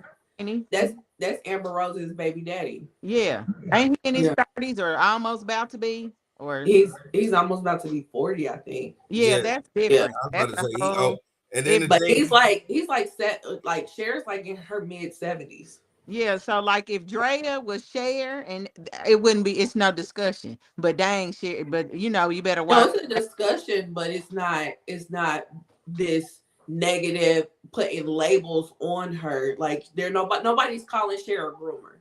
Right. That's what I was about to say. They're not calling her. They're looking at it crazy, but then in the same breath, they're saying they know that he's knocking her back in. They're kind of low key giving her props for the shit. And she's comfortable with, you know, being his sugar mama because she knows she is. So at the end of the day, different thing. And he's a record exec, so he got money. So it's like, but not Cher money. Not Cher money. He don't got Cher money, but really keep in mind though that as a almost 40-year-old, if they are intimate, he is giving her the best whatever she's, you know what I'm saying, she needs at that moment. He's giving him the Baker the best he got. Yeah. Giving you the best that I got. Baby. like you, but you gotta really understand that like yeah, he's you can't Cher's a lot of people don't even realize like she was like the movement of the drag queen. So it is and she's very different. So Yeah. If you're knocking her off, you got to make sure that you are knocking her off because she will easily go somewhere. She's He's knocking her off because they broke up and then got back together. Mm-hmm. Right. Remember, they was about to get married. Mm-hmm. Then she called it off, and now he right back in there. Yeah. So, yeah. But yeah, but you're right. Like they're not putting it in the same connotation as they're putting Draya and Jalen. You know what I mean? Yeah. So, but yeah, and they're low key calling her the P word. You know. I mean, but he's 21. He's able to make his own decisions. Yeah, right. He's 21. He's able to make his own decisions. He's a grown ass man. He was a grown ass man when she met her. That's the reason why I really don't like how they're really trying to put that grooming shit on her. That's not cool. That you can have a whole lot of opinions about the situation, but putting that label on her, that's some bullshit. Yeah, you don't put the pedophile label on her, but at the same time, I understand what a lot of people saying because at 20, 21, from the ages of probably 18 to 25, you are very impressionable. So anybody can put their imprint on you. I understand that. Yeah. At the same time, though, 21, like at this point, that's on him. You have to understand that that's on him. That's on him to make that choice. And if he has to end up paying child support for bitches gonna die before him, then I mean, so be it. I mean, yeah. And at the end of the day, we are talking about a grown man that I'm sure knows where babies come from. And I'm sure he was told in a sentence or two how to prevent or how to try to prevent at least. So it's like we can't pick and choose on when we want to call this person young and impressionable or a kid or anything like that. But in the same breath, we saying it's a grown man. Like we gotta pick one lane. You know, we kind of really do. G's Dr. Forever says, for this convo, if you bring up Jada Pickett, she got backlash for dating her son's friend who was the same age. Even the word grooming was used. But in the case of Puff Daddy, it was rumored he dated Lori Harvey after his son dated her, and he didn't catch as much heat, even though it was just as weird. I agree. Yeah, because he was rumored to have dated Lori Harvey, and people looked at it sideways, and they didn't. But they moved on. They moved on just as fast as she moved on. Shit, because she ships them in and ships them out. Right. But the thing is, you barked up the wrong tree when you came on this podcast and said that that made headway, like that was gonna stop us from the movement that we was going, like, because we've hit on both of those topics. Mm-hmm. You know what I'm saying? We hit on both of them topics, and we both have the same agenda. Well, excuse me, I won't say we both had the same agenda, but still, our opinions are still the same on both of those. Mm-hmm. Yeah. But yeah. It's a lot of examples out here. This is just like the latest example, and really, people are just really just going off because of the whole pregnancy speculation. You know what I mean? She could have just very well just wore a pair of overalls to the damn NBA game. That's it. I mean, she's 30. She's 30 fucking 9 years old, y'all. Like, let's just put this in perspective. She's 39 years old. I'm not saying that at 39 you can't get pregnant, because of course you very well can. Mm-hmm. What I'm saying is, at 39, with the person that she is, I don't even think that even if that was fashionable for her, I don't even think she would do it. You don't think she would do what? I don't think she would allow somebody to get her pregnant. And if she did, it's still shout out to her. City Girls Up 500, like I said. But I don't think it is what it is. She shouldn't even want. She is at that age. She should be kicking it with that young man. If she gonna do it, she Yeah, needs me I and don't you think on the that's- same page, bro. I'm sorry to cut you out, but me and you on the same page. I think she just kicking it with this little nigga.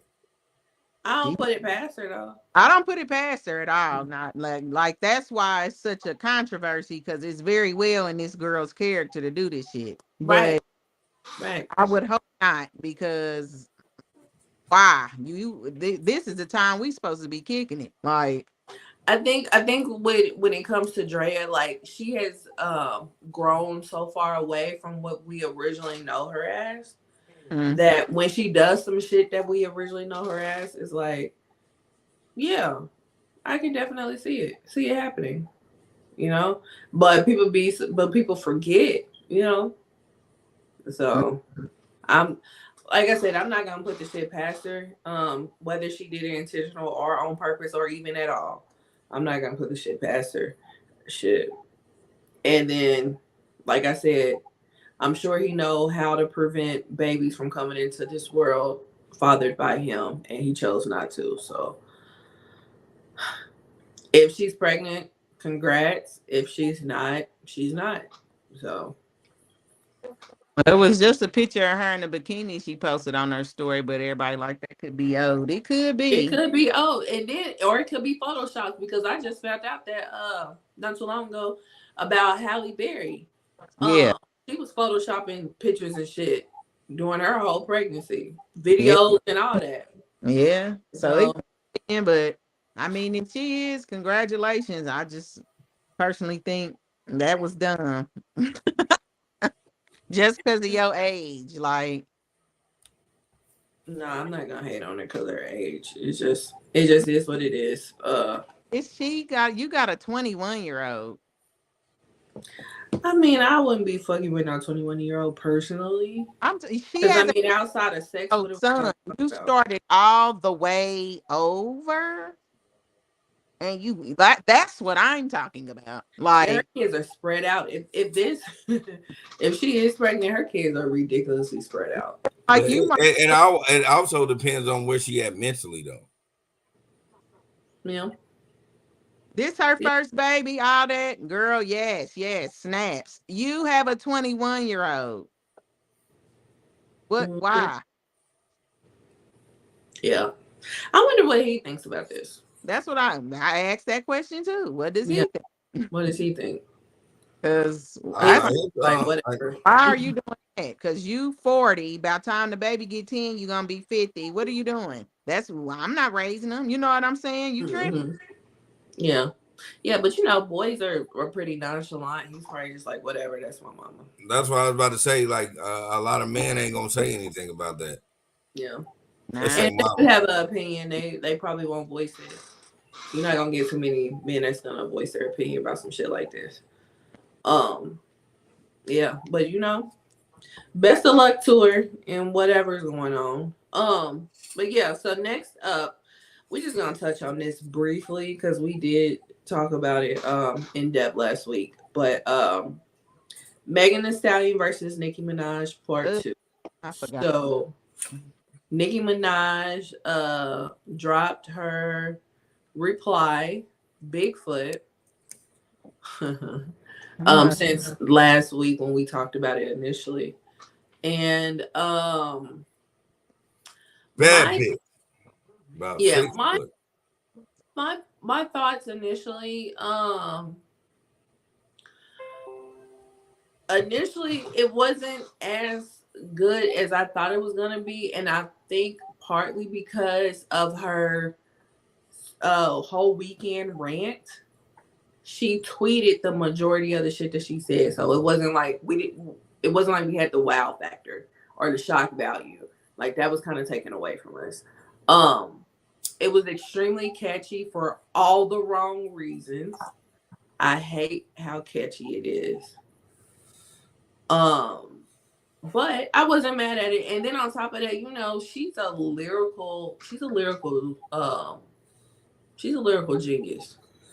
Because there was a lot of shit that she said lyrically that probably went over a bunch of people's heads. So, yeah. I didn't really care for the production because when you hear it on another beat, it sounds a whole lot better. But yeah. And then I've been listening to both of them back and forth, and his is really a good song. And like I said before, like I like it when Megan is mad. I really like it when Megan is mad because she snaps, and I love that. But yeah, what are your thoughts, Lily? My thoughts on it is when I heard Bigfoot, I was still going off the nostalgia of being a Nicki Minaj fan and like, you know, riding through Bigfoot. True. The Joe Budden Leap version of it, way better than the version that we got. 100% way better. I would have rocked it way harder than the other one.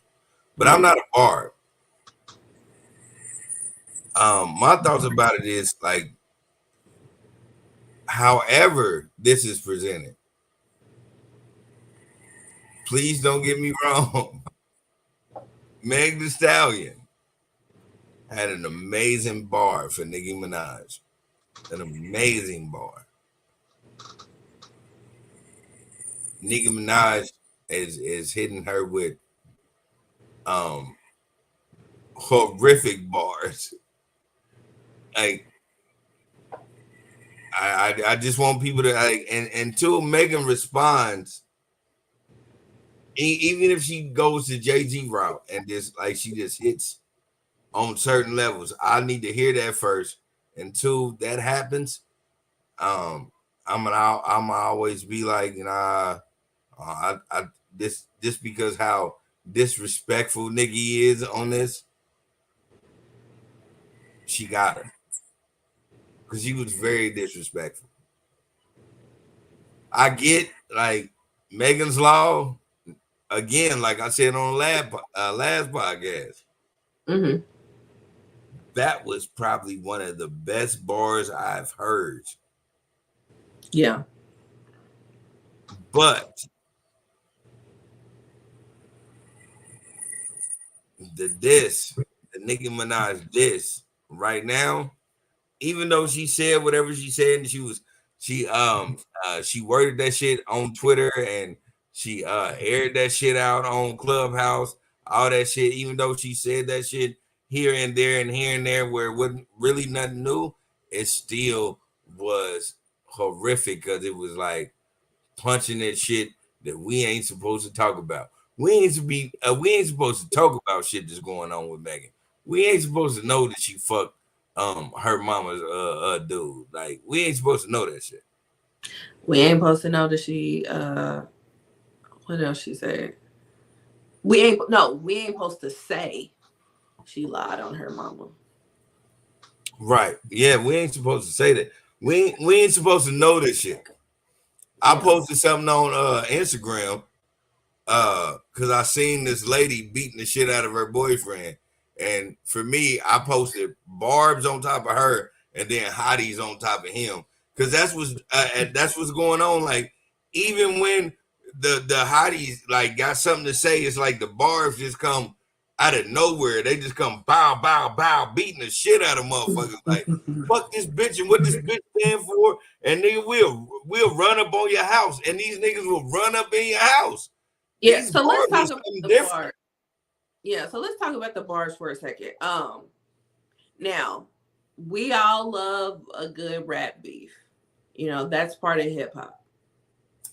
But the bars, y'all go a bit too far. Y'all go a bit too far because why are y'all putting out where Megan's mom is laid to rest and y'all are saying that y'all was going to do something to her gravesite? Like, that's not cool. At the end of the day, that girl ain't did nothing to deserve for her mama's gravesite to be vandalized in any way. To the point where they beefed up security at the cemetery because of these threats. And on top of that, they beefed up security at Nicki Minaj's dad's gravesite because of what they thought may be retaliation. You know, now thank God nobody has done it, but just the pure fact that y'all think it's okay to say to do it is a problem. Like these women, they're beefing for whatever reason, and they're putting it on wax. Ain't nobody saying like this my address, come run up. Like nobody's saying any of that stuff. So if they're leaving it on wax and on the internet, then we should leave it on the internet as well. Like I get the hotties versus the barbs, but that shit was just a bit too far for me. Do you have any thoughts about that? Bree? Y'all don't want to know my real thoughts, so I'm just gonna say. Yeah, we do. Oh, Lord. Okay. Y'all asked for it. How whack are all of you? Not you two, but everyone else. Y'all don't know these people.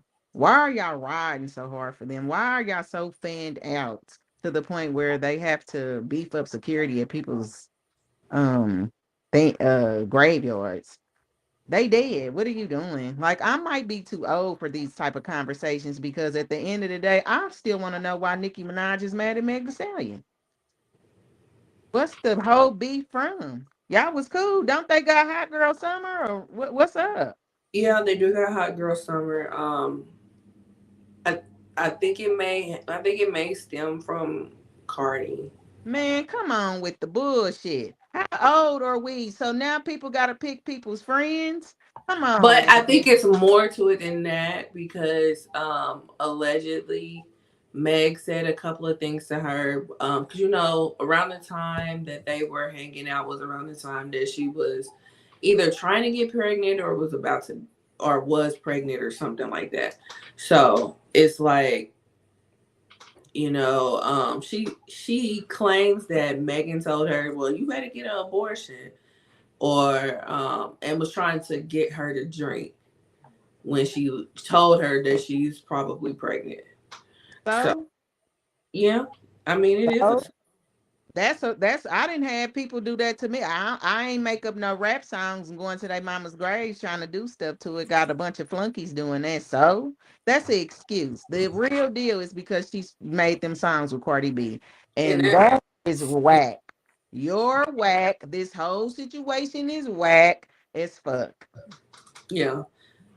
I mean, I will agree with you, Bree. Hold up. And let me say this. It's demonic. This is demonic. The end.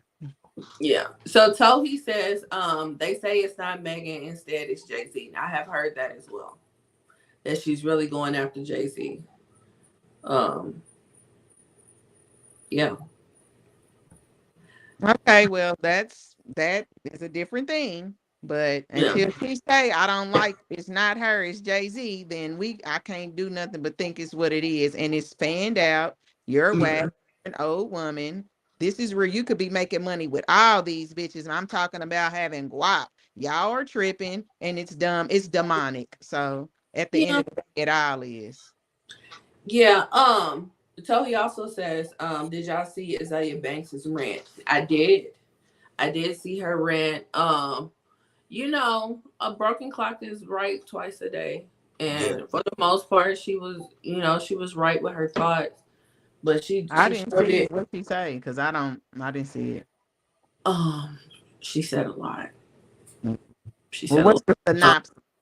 She said that Lil' Kim is the greatest female rapper of all time. And she said that it's about Jay-Z and that Nicki Minaj wants to be a Rock Nation girl. And she can't go after Jay-Z. And Jay-Z can't really go after her publicly, you know.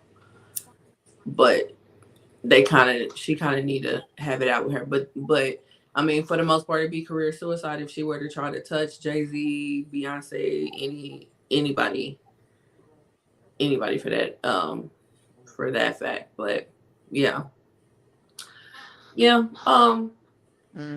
I mean, but I don't know. I'm not gonna put it in that category because it's just like if she want to be a part of Rock Nation. You don't beef with motherfuckers that's a part of Rock Nation. I mean, she jealous. That's what that means, Lily. Well, this is Yeah, I'm sorry. My bad. What you say, Lindsay? But this is part of the Cardi thing because the Cardi thing is bigger than just their Cardi versus Nicki thing. The Cardi beef is on a bigger scale. Nicki beefing with the machine that is behind Cardi, which is Atlantic. She's been beefing with Atlantic. You know what I'm saying? Now, Cardi then took on that beef and done stuff specifically to where they got a beef now. But it's similar to what people are saying with the Megan and Nicki thing, that, you know, that she's really beefing with Atlantic because she had an issue with Atlantic. Like Atlantic wouldn't clear shit. Like she would collab with other artists and they would just give her hell clearing shit. And then they wanted to make carbon copies of her, and the closest they got to go up against Nicki was Cardi. So yeah. Even in that, yeah, I mean, if you think about it, even in that, in my opinion, and maybe this is just my man logic, like, why in the world, like, okay, so I don't fuck with Atlantic. I just think Atlantic on some bullshit. Why wouldn't I still fuck with the artist though? Like, I'ma still fuck with the artist though, because I still have to stay relevant. I don't fuck with this label. This label a bunch of bullshit. Like, whatever I've been fighting. But I'm still not gonna knock the artist because the artist can't. If it wasn't for me, it wouldn't be these artists. And I don't know. I guess I'm just arrogant that way. Anybody that comes from up that comes from up under me, I'm always gonna have my back for it because I'm like, they came up under me, so I gotta have my back for these niggas. So I just don't understand the point. If it is that way, then she's just looking at it wrong. Why try to go against the niggas that's on the label and just try to just fuck with the niggas on the label and fuck the label? Yeah, but it could be the label that's putting that person in position to go after her. You know? And it could be, but you still change the format. It's like no. And then you know her like the whole thing with Megan Thee Stallion. I will say this: the whole thing with Megan Thee Stallion. If Megan would have came out with that, of course I'm coming out with that. You know, I'm of course I'm gonna have a heater for you, but I ain't gonna have this shit reloaded and mixed and mastered on 2 different tracks.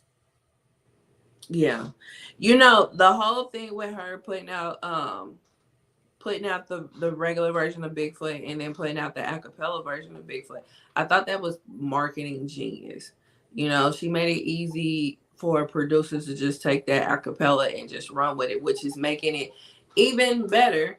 You know what I'm saying? And you know, it'll get played in the club. Like that beat that they played on Joe Budden, that shit'll get played in the club. You know what I'm saying? It may not necessarily get played in the club in the original version. You know what I'm saying? But you bobbing your head to that mug, you know, unfortunately singing along to some of the shit because child, when they say when you go low, I'ma take it to hell. Nicki took it to hell. And at the end of the day, it's a rap beef. Everything's on the table. And that's the thing that people don't acknowledge when you're talking about a rap beef. Like if you watch rap beefs, you know that everything's on the table. That is true. I mean, yeah, you can't sugarcoat nothing in a real rap. I know a rapper. I used to work with him years ago. He's a battle rapper, and he used to tell me how they would prepare, and they would set rules up. You know, like, are we gonna write? How many rounds we going? what's on the table, what's off the table, whatnot. And you know, it's on the table to not have regulations on the table. You know what I'm saying? Like that's an option, you know. Yeah, like, and then those are just like battle rap for sport that he was doing. It wasn't like something that like he necessarily didn't like the person. But when you talking about a rap beef, when you don't like that motherfucker, everything is on the table. Everything is on the table. This ain't no we battling on a reality show where they want to put rules and regulations on that and be like, hey, we can't talk about the kids, we can't talk about the husbands. No, everything's on the table. And then on top of that, Nicki, her stance is when you bring up my husband is the father of my child. That's his family. So that's my family. So when you talk about my family, you know what I'm saying? So I can't get mad at her for that. Them bitches is dumb. They could be making what they making. Thank you, Bree. I'm gonna let you finish, but I just want to say thank you, Bree. That's all I was about to say some shit, but you already said it. That was it. They done. Yeah. I mean, it's a bit much. I'm not gonna act like it ain't. It's a bit much, but it's very. And Nicki Minaj, you old. You old. And then like a lot of people want to throw that up, but nobody. But when it comes to men, nobody throws up their age in a rap beef. Yep, men are kind of more carnivorous, wild animals than women. She need to be a lady at her age. She need to be a rapper. I mean, I'm not part of it. Argue about because I don't give a fuck about neither one of them. None of them. If you want to keep it 1,000, because it's all stupid. But at the end, it's all a job, and that's I don't know. Let me be quiet for I take. But this is part of it. This is at the end of the day. The strings is up. They think it is because that's a job to them people. Yeah. That's what I'm saying. That's the stands, not the fans. The stands, the upset stands, is where the shit go too far. Because at the end of the day, this is a job. You know what I'm saying? And the streams is up. Do you know they even got residual streams that are up because there's a line in his that. Megan says, I feel like I'm Mariah Carey, got these niggas so obsessed. And that song hit the charts again after what, 14, 15 years? Okay. So, yeah. It's a job, so I don't know. Yeah. All I'm saying is this. As a woman, and these are strictly my opinions, not the views of the Ish We Talk, Bree or Lindsay. But as a woman, y'all should have y'all shit together way better. Like, for y'all to even be having this type of situation,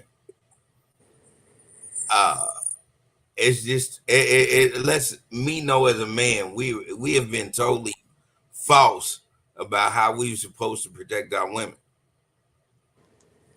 Like our women shouldn't even go through this. Like our women should know that they need each other way more than they need us. I don't know how that's gonna look with certain niggas or how certain people gonna take that. But like our women are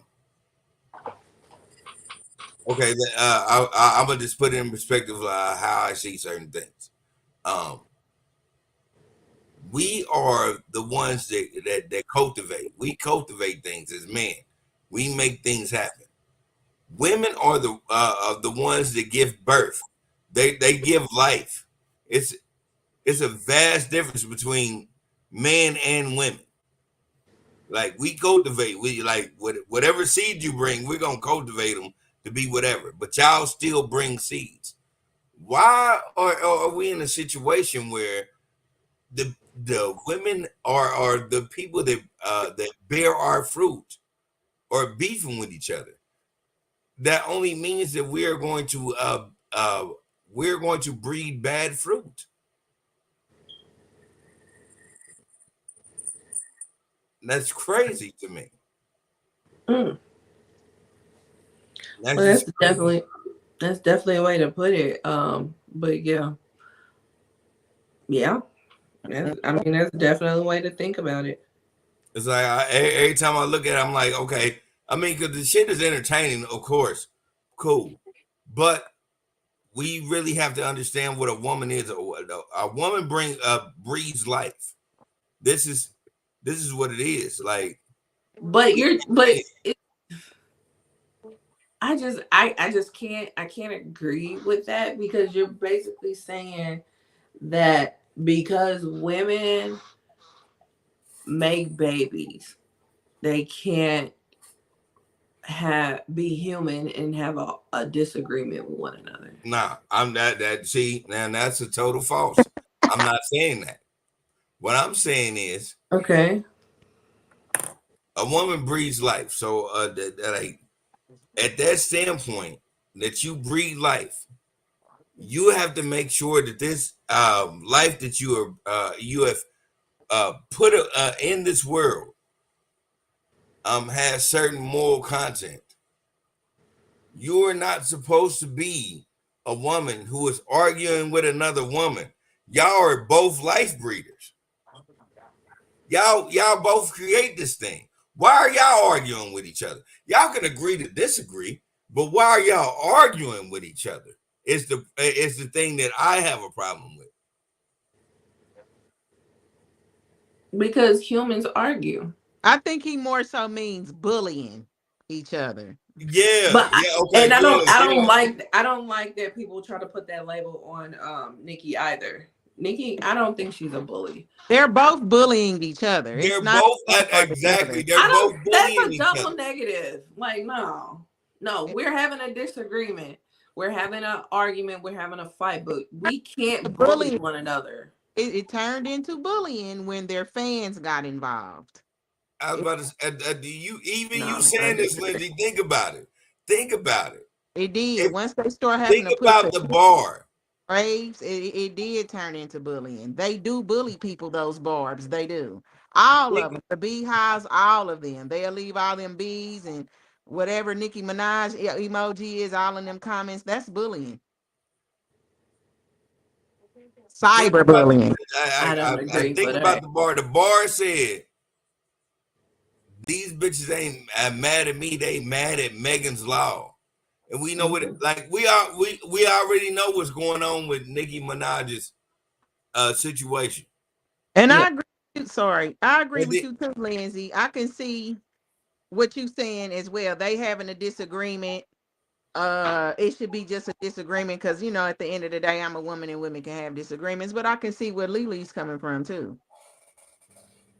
I can see it both. Like, I definitely agree with the both of y'all, and that's weird because it's not like either one of y'all are wrong. Like, what he said was right and what you saying is right. We can definitely have an agreement and we can get catty with each other because that's a double standards for men to be able to do stuff and win. But at the same time, where's the class with the woman? Like, but it ain't no class ever since Ski came out.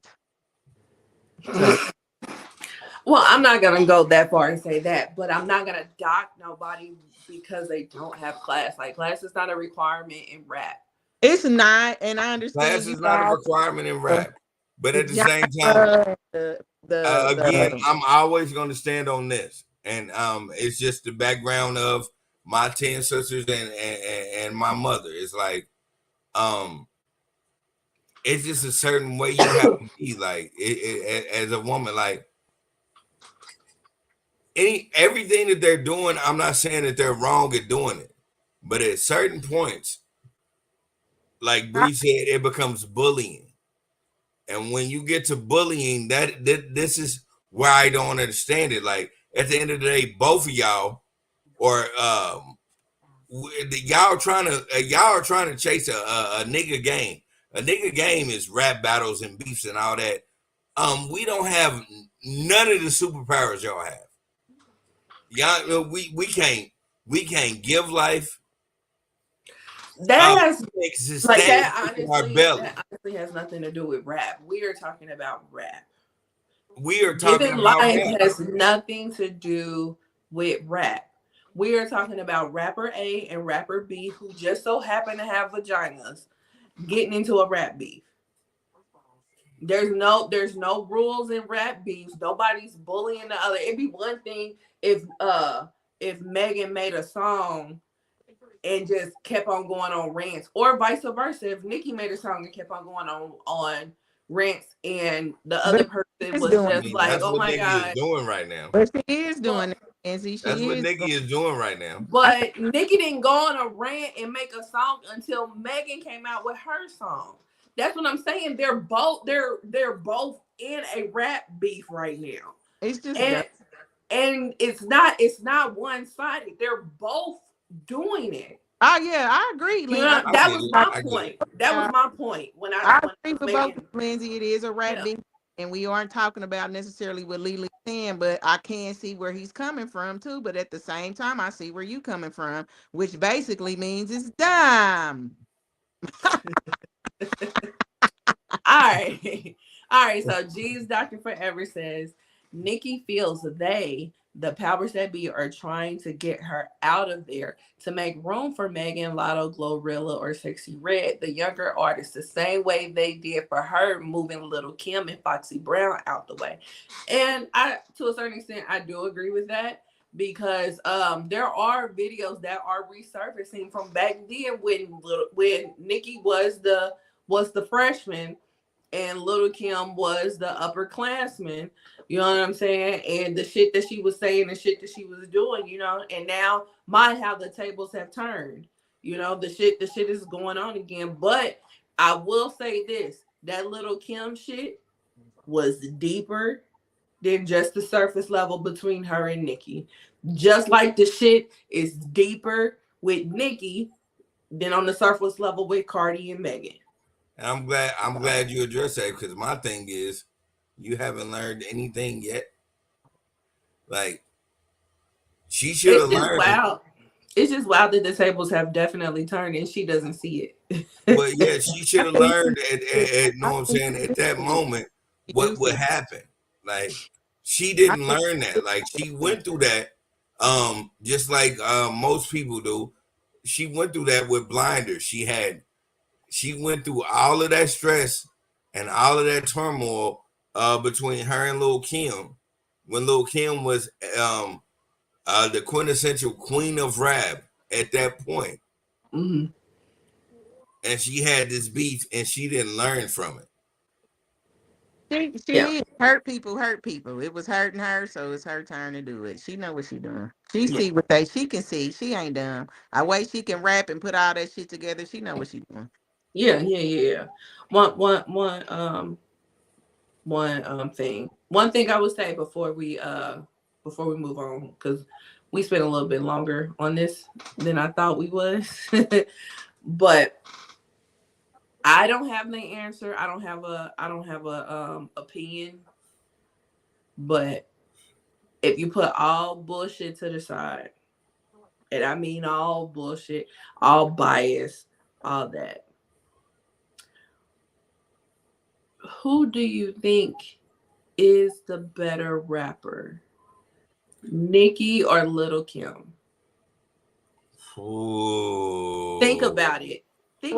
And we'll come back to it. So next up. Oh, that's nice. That's nice. Yeah. So next up, the Gambia. So we talked about this. Was it a year? No, it was over a year ago. It may have been 2 years ago.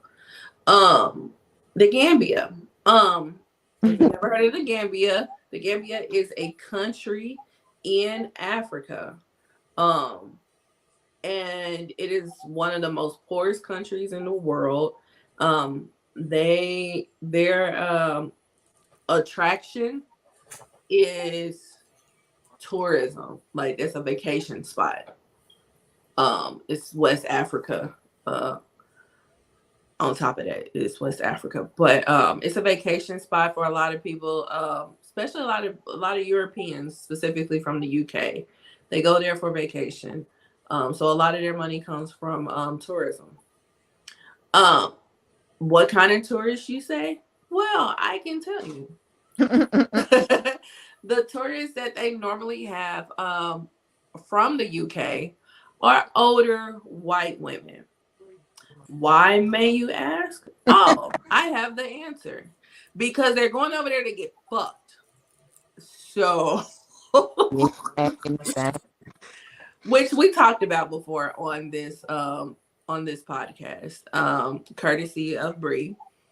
But a few days ago, I found a documentary which is on YouTube that goes a bit more in depth and followed a couple of case studies, if you will, about this. And yeah, my mouth damn near was on the floor the whole documentary, and it was almost an hour. So I thought it'd be a good time to revisit this. Did you guys watch the documentary? I didn't watch all of. I didn't watch the. I don't want to give too much away before we start talking about it, but I didn't watch the murder for hire one.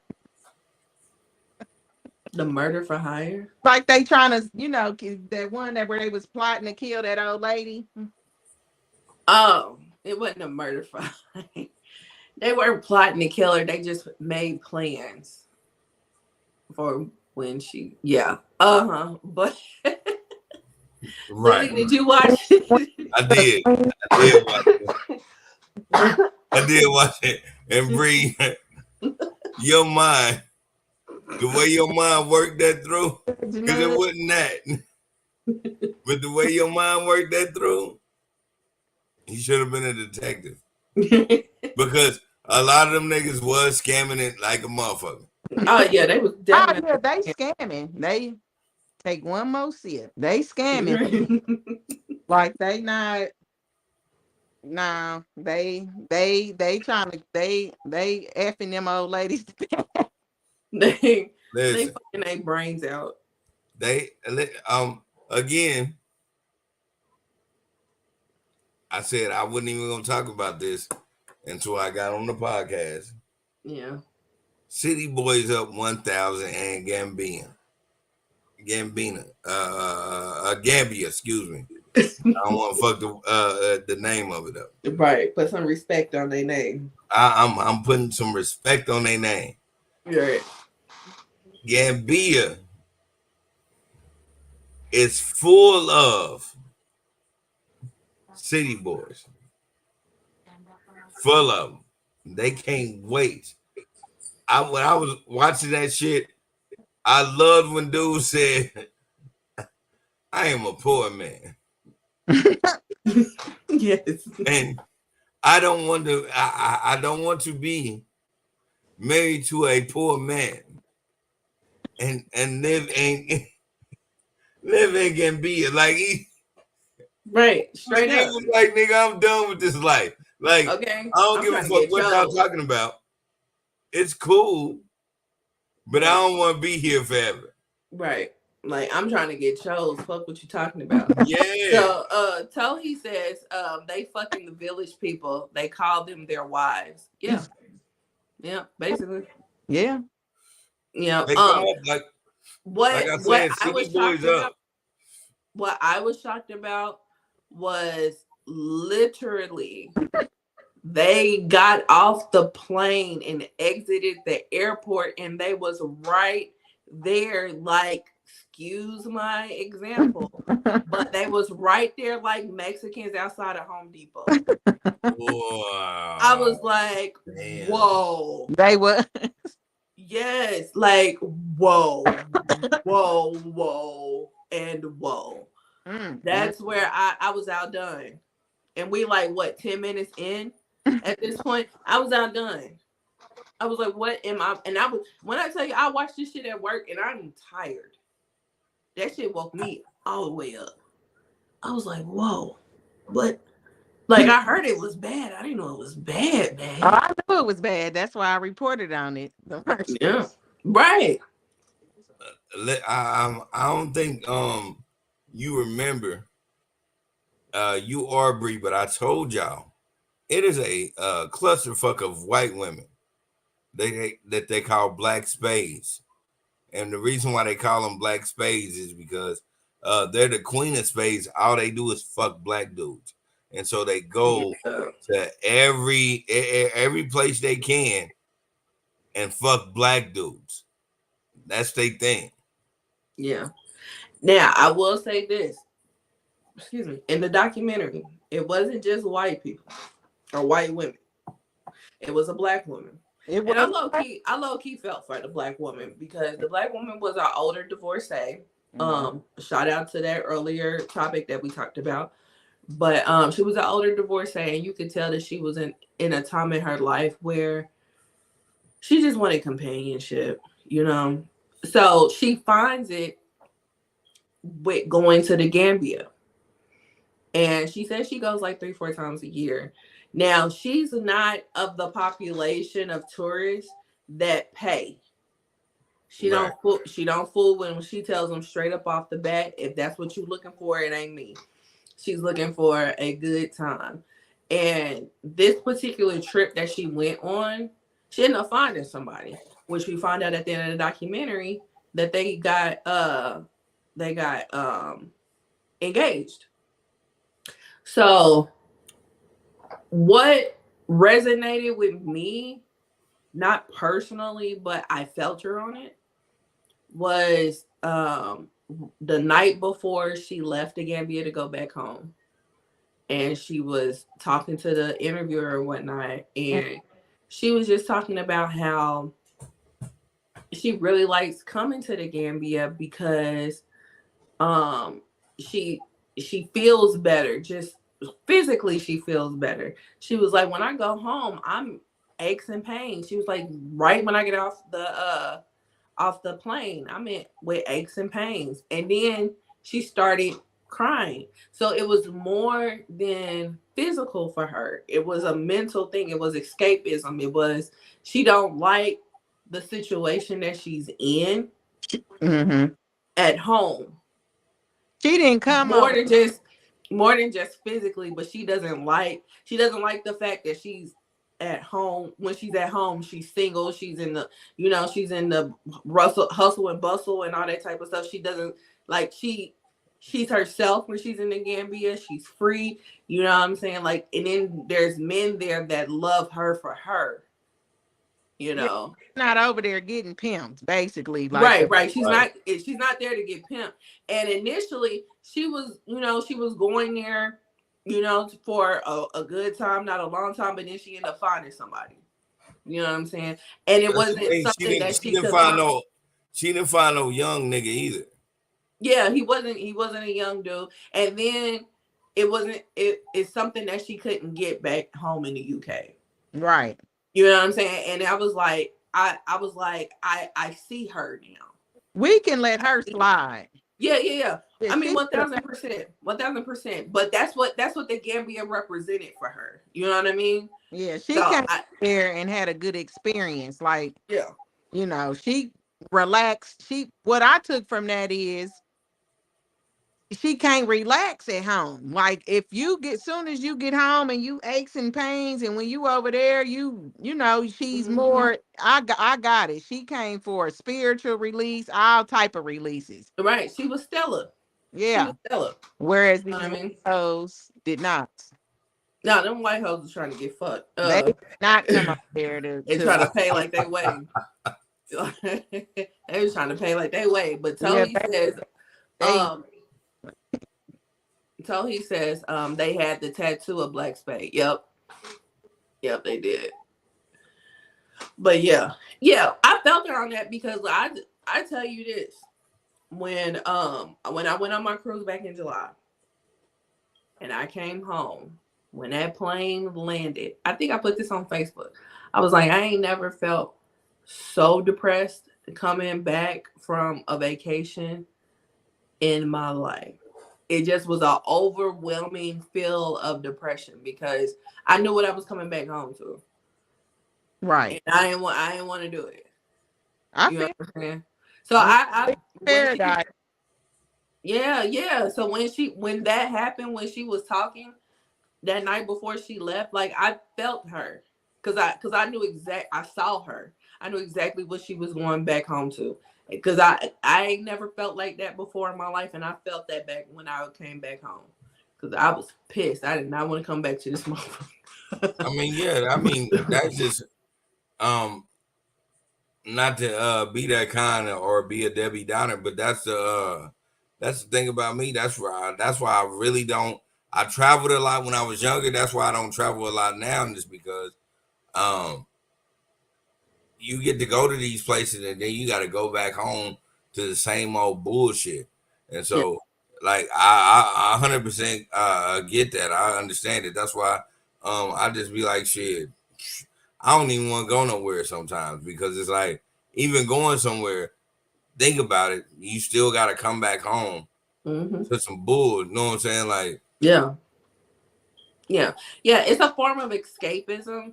Yeah, I mean, yeah, and I'm just not the escapism person. I almost feel like I'm trapped a lot of times. So it's like, even when I go somewhere, I know I got to go back home to a situation where I got to do what I got to do. Yeah.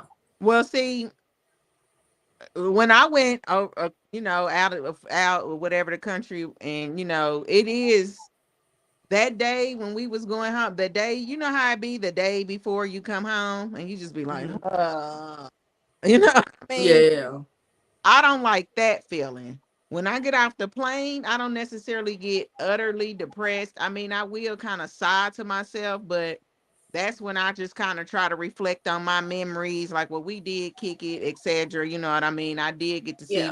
I got to, and then that's how I deal with it instead of getting sad, because it can depress you when you leave something and it's, you see some stuff you ain't never seen before and you having a good time, you don't be wanting to come home. And it ain't because your home life is bad. You just don't want to come home. So I do get it.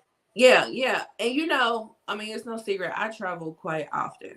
So you would think that I would have some form of that every time I come back home, but I don't.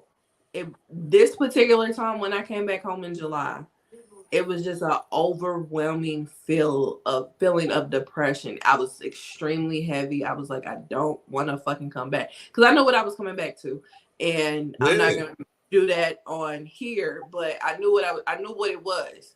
You know what I'm saying? Because every time I thought about it, I got severely depressed because I didn't want to deal with what I was coming back home to. Right, and that's so escapism to where I don't necessarily, when I go out of town, have nothing I'm escaping from, as far as like that. Not saying, I don't know what you was escaping. It could have been you didn't want to vacuum your carpet. I don't know. I'm just saying I don't necessarily let my home life make me not ruin my trip, because I look at it like, well, what did I go on it for? If I'm gonna be out, but that's the thing. That's the thing, because I didn't anticipate it. Like I was saying, I go out of town often, so when I come back, it doesn't really happen. Right. So when it happened, I was like, I've never experienced this before. So I'm relating to the lady in the documentary, because I experienced what she was trying to convey, and through her tears and through what she was saying when she was like, I physically hurt. Yeah, she's talking about aches and pains, but when you read between the lines, it's more than just the aches and pains. You know what I'm saying? Like, I get it. I see you. You know what I'm saying? Like, the Gambia is a whole representation of a life that you don't have at home and you yearn for. Right. I get it. I mean, I understand. I understand, because I sure had the time. I know you did, and we ain't gonna go there, but I know you did. I had my life, honey, so I get it. But at the same time, I try to. I don't know. But let's get on these white hoes. Yeah. Wait, hold on. Before we get on the white hoes, let's get on these comments. So G's Dr. Forever says, I went down the YouTube rabbit hole and watched Living in Dubai, then Gambia, then ended up watching brothels in Bangladesh. Oh, that was a night for you. That was a night. That was a night, honey. So Tohi says, girl, me honestly, I was on a high for about a month. Then came back down to reality. I kind of understand that as well. Yeah, me and Tohi are vacation buddies, so me and her was out in July together. So yeah, I was severely depressed and she was on a high. So And see, I was on the high, so I don't know. yeah. So yeah. But yeah, so as you were saying, the white hoes. Yes. The real meat and potatoes, because that black lady came there with true intentions. These bitches here. Looking like Mr. Belvedere's in drag and shit. They ain't come down there to get enlightenment. No, it's not an epiphany for them. They came to get fucked and they'll pay for it. They don't give a damn. Again, it's like it's a problem when they do it. I mean, it's cool when they do it. It's a problem when I do it. Man, fuck them. Them Gambian niggas, whatever you call these niggas, City Boys up 1,000. Like, whatever happens, it should be exactly what it is. Once that man said he didn't want to be poor no more, I knew what. Like, yeah, it's like you just gotta let that shit happen. The city girls, like, I remember at one point motherfuckers used to frown on hoes. Now hoes is the best thing moving. Like, what? Why the fuck? Why the fuck are we judging niggas doing the same shit bitches do? Ain't nobody judging them. This shit is hilarious. I ain't saying you. I'm saying off the documentary. They was looking at it like, oh man, it's so messed up that these niggas is doing it. These niggas is taking care of families off this shit. This is hilarious.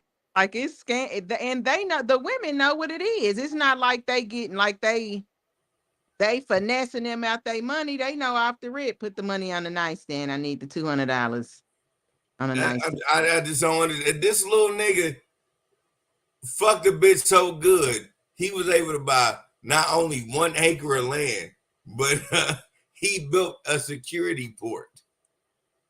Like, what? Like, what are we talking about here? This nigga built security for the acre of land that he had enough money from this bitch. He had security for the acre of land that he paid for. That's yeah. Why they know. Why are we not bigging that shit up? That's why I wanted to get on them, because like I said, that black woman came down there for a whole different thing. These white women know what they're doing. They don't mind paying. They know for real, if they didn't have no money, it wouldn't be going on no way. Like, let's just be honest about that. It ain't like it's a bunch of nice looking white ladies were down there running around. They come, how they be coming, how, what I don't know. I ain't trying to be mean, but at the end of the day, I get what you're saying, because at this point, I'm feeling myself like we need to go down there and I need to find a Gambinian bitch. Because I'm pretty sure some pretty bitches there. They just broke. So you trying to do it in reverse? Yeah, I'm trying to do it in reverse. No, I think the City Boys up 1,000 over there. They up 1,000. They doing their thing. I think they might think too highly of themselves for to be on some fuck shit like that. The way them men are talking, they make it seem like the women is hoity-toity and they just ain't fucking with it, Mm-hmm. So he says, at least it's honesty. They just wanted what all the white girls want. In this case, they said, fuck trying to understand racism. I'll just pay for the dick. Right. Yeah. Like, I don't give a damn about none of this shit. Look, they came to them like, just look, probably to put their finger over their lips.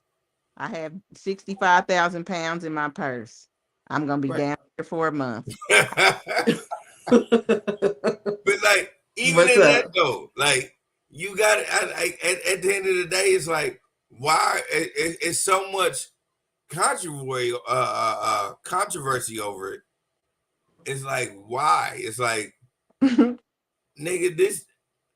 I guess because I'm an American, I've been caught up in an Americanized way of thinking. It's like women been doing this shit for years. I think too because a lot of men don't like to. Men are supposed to provide and not really, use their body to kind of make money with as far as sexually. Because women are so sexualized. I think that's why it's probably like they really are gigolos. You know what I mean? Yeah, Like, but I can't fault you for it. I mean, shit. I wish I grew up over there where I could do that shit. If if you could just make money off your dick, oh my god, like shit, like. And this I don't know about everybody else because I can't judge everybody else. But like, nigga, if I could have made money off my dick alone, I would have been comfortable. This is the thing. Why, when they go over there, did you see that one that had that Adidas tracks? Yeah, the nigga take care of his whole family. I get the dingling. Like, where does that? Why do you got braid? Why do you got two cornrows? What? Like, why do you have to play the? And they was like Adidas out, him and the wife. Look, and that was funny. Like they playing the role. I think they both was scam. To be honest, to be truthfully honest, I think they both were scammers because she was. I think that white lady was in on that shit too because like she was like tripping over her words 3 and 4 times over. So I was like, I think they both lying to the reporter. Yeah. You know? Yeah. They just weren't smart enough to have a lie straight. I mean, now that we went over that so long ago, and for it to come right back, because what we talked about was how they was banning them from coming. Right. So it didn't got progressively worse in the 1 to 2 years that we didn't discuss it to where eventually it's gonna make national news, and that's when shit's gonna be hilarious. And not people don't know about it, but like that's when the Fox 4 are gonna be like, Gambia has a traveling restriction, and it's not because of violence. News at 10, like it's gonna be like that. You know what? It ain't even gonna be that. You know what's gonna end up happening. I hate to say it like that, but I'm gonna just keep it 100, and y'all can quote me on this of saying this has nothing to do with the views of the Ish We Talk, Lindsay, or Bree. But what's going to end up happening because of how things are moving, I don't know. One of them niggas going to get the package off of one of them bitches. Or vice versa. It's going to be a crazy epidemic that goes on in Gambia. Yeah. I honestly thought about that the first time we talked. Yeah, and it's just gonna be courtesy of these freelance ass white bitches. Mm-hmm. Yeah. Right. And then it's really gonna suck because the thing is that this is an extremely poor nation. I looked up their currency to our US dollar. It's 1 cent. Ooh, that's how poor it is. It's 0.015. Because the euro is worth less than ours. No, euro is worth more than ours. It's worth more now. Yeah, the euro and the pounds are worth more than the US dollar. But yeah, so want to know who went back. I'm still looking for that first white lady. Maybe it was Amelia Earhart. Who told them you stupid as a mother come over here and do this to these and then come back and recruited their girls? Who did that shit? That's a great question. I would love to know the backstory. Like, who just randomly went to the Gambia and then went back to the UK and was like, "Girl, I came back like." I can guarantee you, it was one of them bitches that she didn't want to go through. She went with her husband and whatnot, and then she found out that this nigga even when he pre-comes, it spits on his kneecap. Probably came back like, bitch. Yeah, exactly, bitch. These niggas' dicks is long. Right, like a quarter. Right. He rooted me the whole time. I guarantee, because it wouldn't. You gotta think, like, not to downplay nobody and not to downplay white man or none of that. But at the most, she was getting like 5 inches.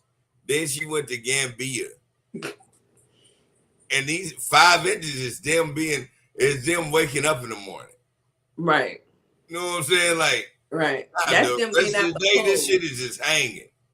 Right. That's them getting out the pool. That's from doing the ice challenge. Right. Niggas woke up 5 inches because it was cold outside. Right. It was a balmy 48 degrees. Ooh, right. Oh, how you know my dick just 5 inches today? Yeah. Just 5? That's it. And that's flat. That ain't because and like if you turn me on, it's a whole different story. But right now, right, this is like what we're doing. I just literally got out the ocean and it's cold. Yeah, I just swam up channel. You know, I'm here. Yeah, I'm kind of tired. Like, right. Girl, this motherfucker still doing this shit. Know who it was? It's Amelia Earhart. I'm telling you. This nigga walking up to her doing this shit.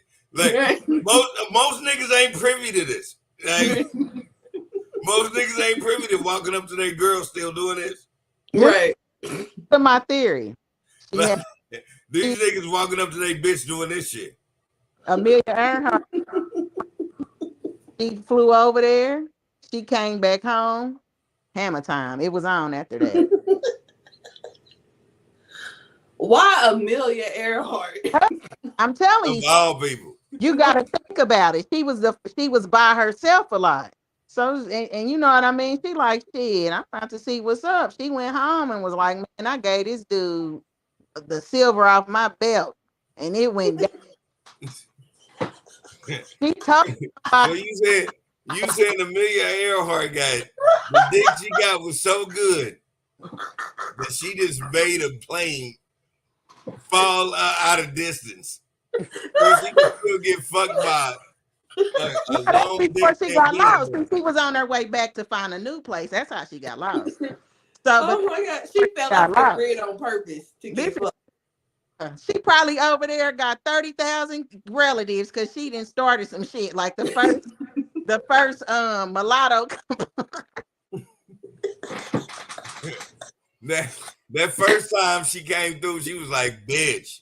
Niggas got dicks like this, and I'm gone. I'm telling you, that's who it was, and it's gonna be funny because that's who it's gonna be. Like, well, we do got record of her being there for 3 months. So that's what it was. You got to think about it. You chilling, you flying your plane. Ah, shit, I'm trying to see some new shit. Let me land here. You get off. Well, what's going on? Why is everybody so nice? Why is all these men's all over me? What's happening? Okay. Well, shit. Man, come to you. Hey, you know. That whole time, you been thinking you been holding the hand. This nigga. Yeah, let me walk you to the hotel. You got his thing. You pulling him by. Welcome to Gambia. He's like, bow. You think you holding a hand the whole time, and then the nigga is like greeting you in the village, clapping with both hands. You like, what the fuck am I holding? Then she went back home. After she did that, she went back home and was like, oh no, I gotta tell Ruth and them about this. So you know what I'm saying? All the partners got money, so they got their own planes, but they can fly on over there. Like, okay, boom. She told Ruth and Myrtle. Like, Amelia Earhart started this whole go after this long dick nigga shit. She's probably still alive over there. Got her hair in braids like Stevie Wonder. Ain't no telling what's going on. This bitch 191 years old. She 191 years old talking about, yeah. When they ripe though, they get ripe. That dick get down there. You know, she over there eating real fruits and vegetables. She probably tired. Like, well,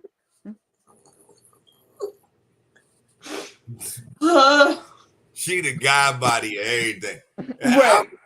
That shit would fuck everybody up if Amelia Earhart was a guy body of everything over there, because she went and she fell over there for some reason, and now she got long Gambian dick. And it's sustaining her life.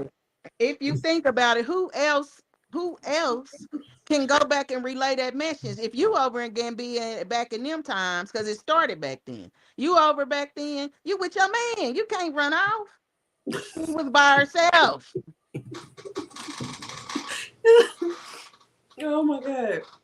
Well, if she was with her man, that means her man more than likely was over there on business. So she probably had a lot of time to herself. Nah, she ain't had no lot of time over there. That man seen that shit. When he seen them getting off that plane, that's the first thing he seen was they dingalings. Like, nope. All my bitch eating. We together all There you go. This bitch 148 years old, still getting hard ass dick.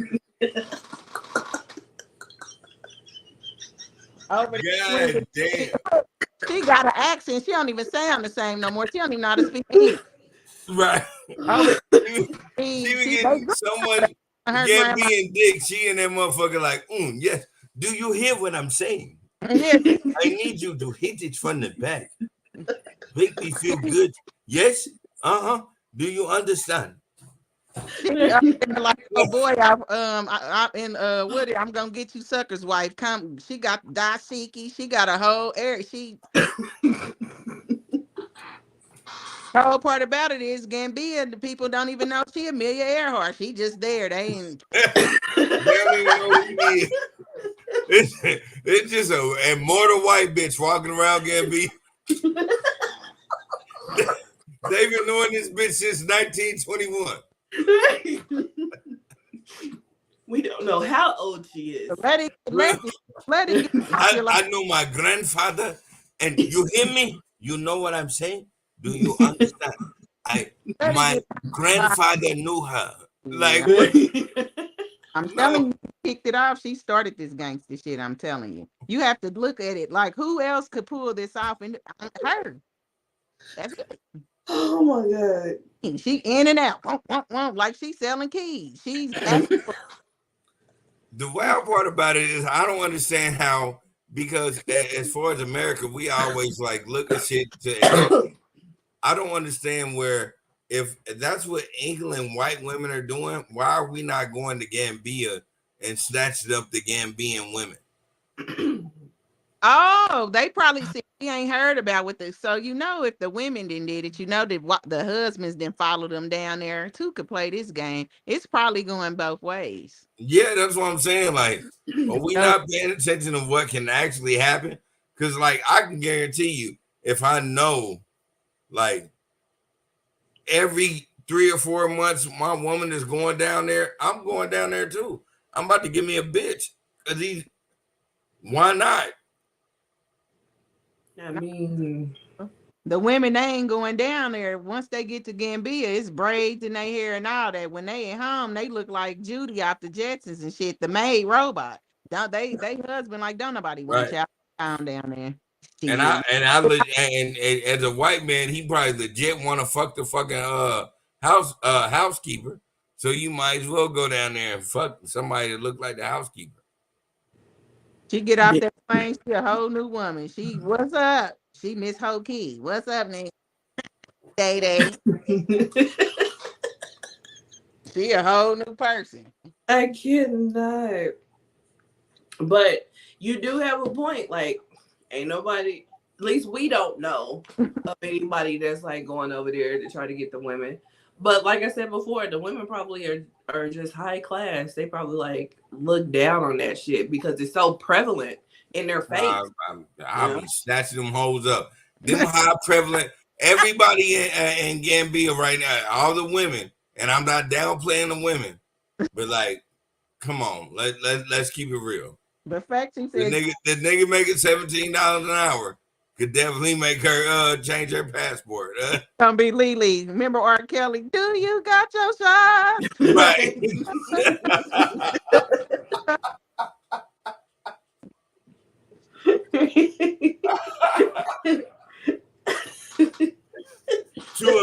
Do you want to come home to America? Like, yeah. These bitches want to go home to America. Do you have your passport? Did you get your shots? Girl, come home to America. That's what they singing over there. They could very well be, but the men is not known for the men to go over there. It's known for the women. So yeah, that's why you always see you always gonna be see a bunch of long dick niggas sitting on the beach because they waiting on the European bitch.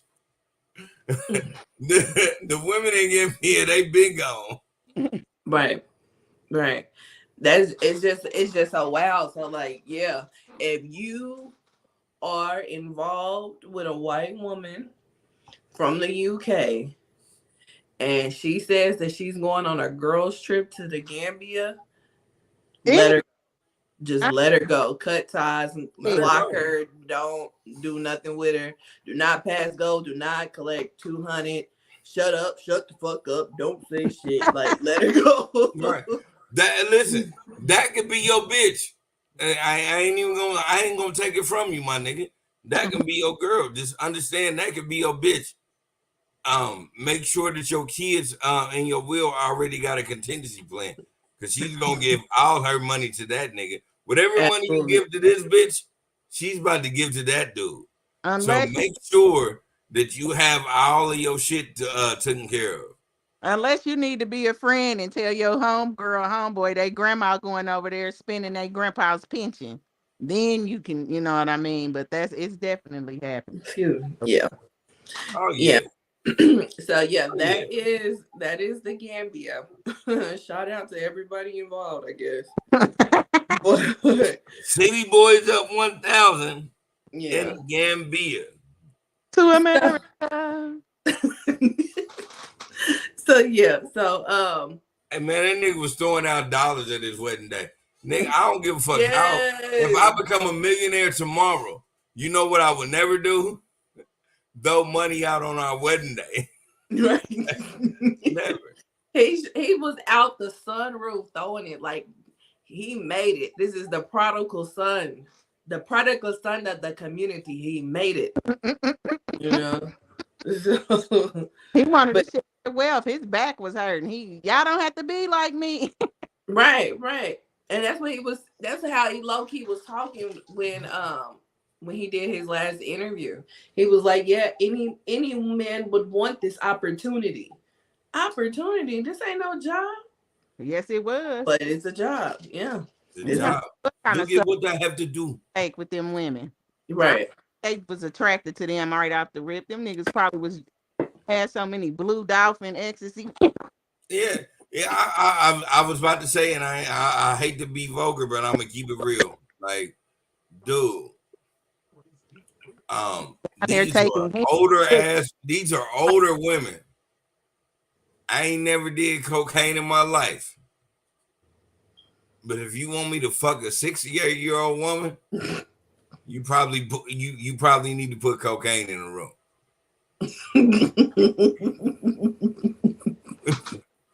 unless the cash is put it in the room. Yeah. The cash is on deck right there, because that could excite some. Like, cash ain't gonna excite me. Cash ain't gonna excite me. Cash is gonna be the reason why you going ahead and do it. Yeah, cash is gonna be the reason I do it. You're gonna need the cocaine in the room for your member to do the do. Not exactly. So you can't pull the Lady Eloise. Can we get the lights a little?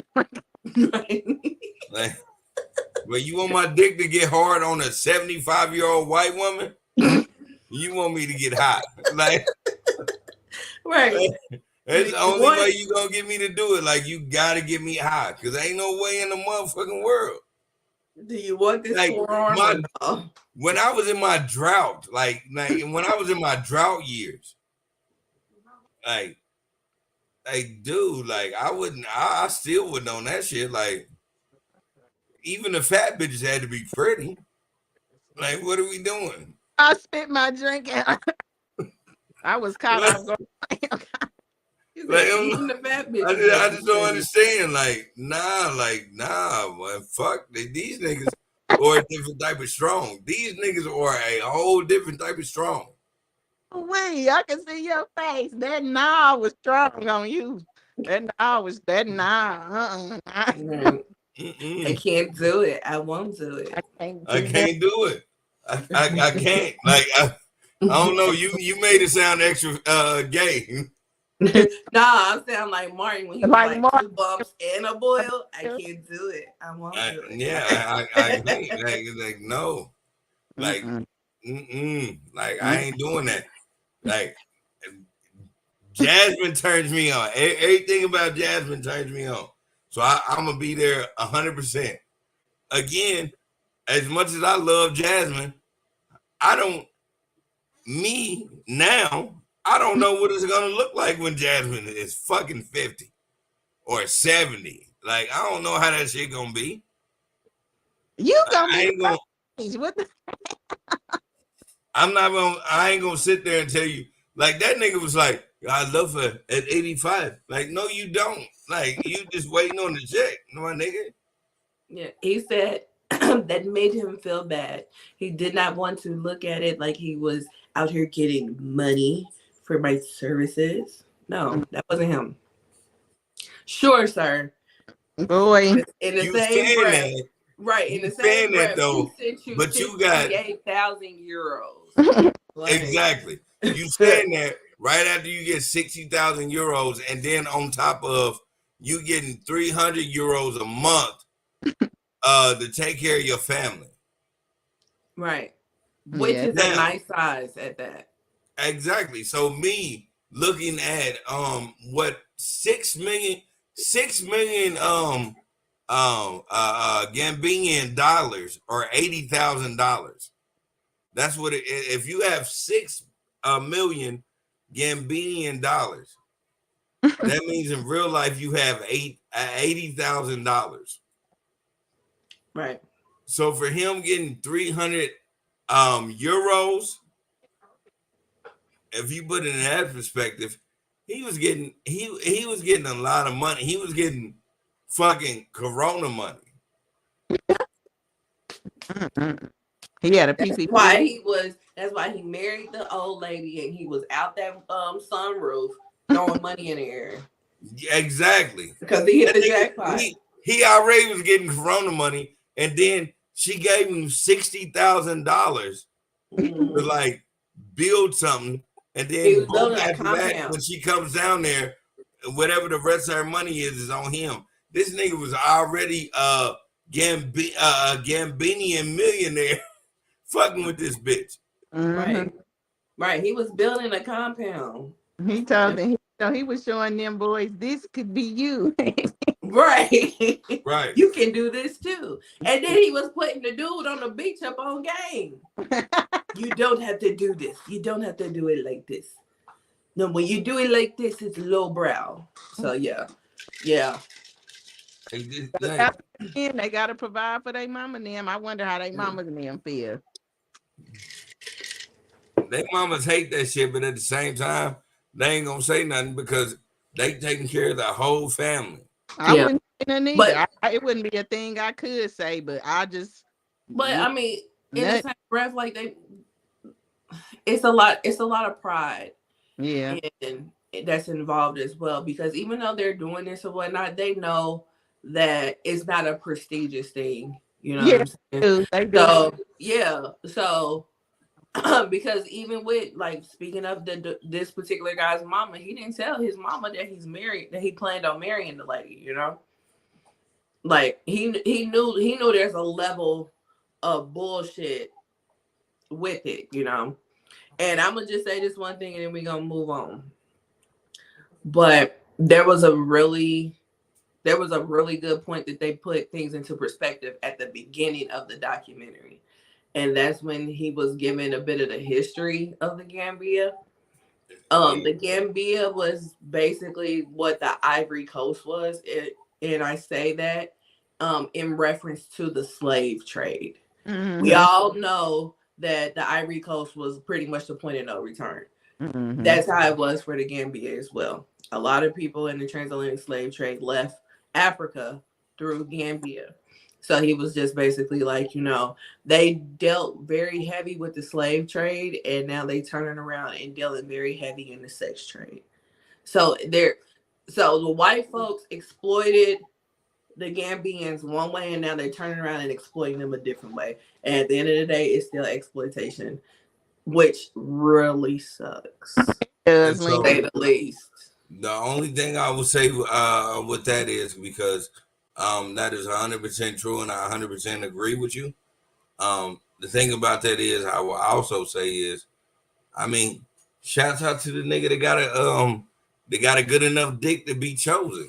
Like, what are we talking about? Again, City Boys up 1,000. These niggas are getting chose. These big dick niggas is getting chose. Shout out to the big dick niggas in the room. But when we put it in the perspective of comparing it to the slave trade, there was motherfuckers that got chose in that trade as well. It did. It was niggas that legit got chose because they had big dicks. Nah. Real shit. Yeah. It was women that got chose because they had fat asses. It was niggas that got chose because they got big dicks. So I 100% agree. What I'm saying is, at this point, dealing with this situation, they turned it into their favor. But it could be. I mean, you can make an argument about turning it. Yeah, well, I fought it. But like, we don't say anything about women now. But in the same breath, though, women do whatever they want to do, and throw their bodies off to make money, nobody says anything. No, because it's not the same when you're talking about impoverished culture. They are extremely impoverished, so it's not like they're necessarily choosing this life. It's kind of like it's part of their circumstance, and there's not too many options. Like I just said not too long ago, comparing the US dollar to the Gambian, it's 1 cent per dollar. Like they are extremely impoverished. And they're this is the trade that's currently going on. What I'm saying is, you saying that, and I totally agree. At the same time, I will say this. It's a lot of women in the US that do the same thing and nobody fought them. They always be like, city girls up. So, city boys up. Well, all right. Yeah, all right. And we gonna leave it at that. So, the next one is the question that Lily brought to the table. Is it cool to go behind your homie? Now, this came forth because Lily came across. Matter of fact, you introduce it since this is your story. Yeah. All right, so I love the Joe Budden podcast. Shout out to the Joe Budden podcast. And what's been going on for years is Ish and Joe Budden has been feuding over messing with girls that they both used to mess with. Like, it's like, hey, it's like if you were like actually like tiptoeing in my grass field for real, like, all right, I didn't fuck with the bitch, but you fuck with the bitch, you know what I'm saying? But you end up fucking with the bitch because I don't fuck with the bitch no more. Like, they've been going back and forth over this. My whole thing is, in the situation, I say this: you should never talk to a woman that your homeboy is talked to. I don't care how they used to talk to each other. If you know that's your homeboy, and when I say your homeboy, I really mean a nigga that you actually are breaking bread with, and actually like living life around. Like, you know how the circle of life works. Like, in your circle of life, these are the niggas you fuck with. You should not fuck with a bitch that fuck with any of your niggas in your circle of life. That's my opinion. Again, my opinion doesn't represent the issue we talk or anybody that's involved in the issue we talk. It's just my opinion. I as a grown man, I will say I've never done that. Now, I will always say as a kid, yeah, you fall victim to that shit because, you know, the city's so small, so you don't know who you fucking with. Like, you might end up fucking with a motherfucker and then a nigga, and then you find out, you know, a nigga that you fuck with really fuck with, like, you used to fuck with this bitch on the side. You didn't know that shit. You just go on with the flow. Mm-hmm. So I get it, but if you know, hands down, like, if you know that's your nigga, and you know this is who he used to fuck with, yeah, I do believe it's false for you to fuck with it, fuck with that bride on that level, and that's just me. Okay, so you would never go behind your homeboy. Yeah, as a grown man, no, I have, and only reason I'm saying it because I have. I'm not gonna So why did you? Why Sugar, did you? Why did I go? Because I didn't know. Then that. Okay, so purposely you would not go behind. Purposely, no. Okay. Purposely, I would never go. Knew about, you know, that they knew what was the one knew about the other. You know what I'm saying? Like, would you do that? No, purposely, I will never go behind you. So another point in the whole Joe Budden clip was that Joe knew the girl first. Does that play a factor in your decision? And that is if I knew you first, if I just knew you as a friend, and then I knew my nigga was fucking down on you, I don't think I would do it. But then again, I don't know. Like, I don't know if I would try to, like, this is the thing that this is why I always get downplays from people, because I really do believe that in some standpoints niggas can't be friends with women, because sometimes niggas be friends with women because they just want to fuck. If I know that y'all used to fuck with each other, I'm never gonna feel that way about you. But some niggas do. Some niggas go through that, like, you know, I still fuck you, and that's just an understanding I can't go across. I don't understand it. There's a lot of men that are they don't use your logic because they do it. Like, let's just say I didn't seen people then came to they homeboy that they was with every day, then died. And knew that girl, and knew that was he liked that girl out there, and it's still, and as soon as he in that ground, you need anything? You know what I'm saying? So I don't know what that's about. Yeah, I know. For me, niggas is weird. I got a cousin that I love to death. Me and him don't you know, we speak every time we see each other, but me and him don't talk anymore. Because when I was going through a certain situation. Well, nah, I ain't even gonna do that certain situation. Bullshit. I was going through a full ass breakup.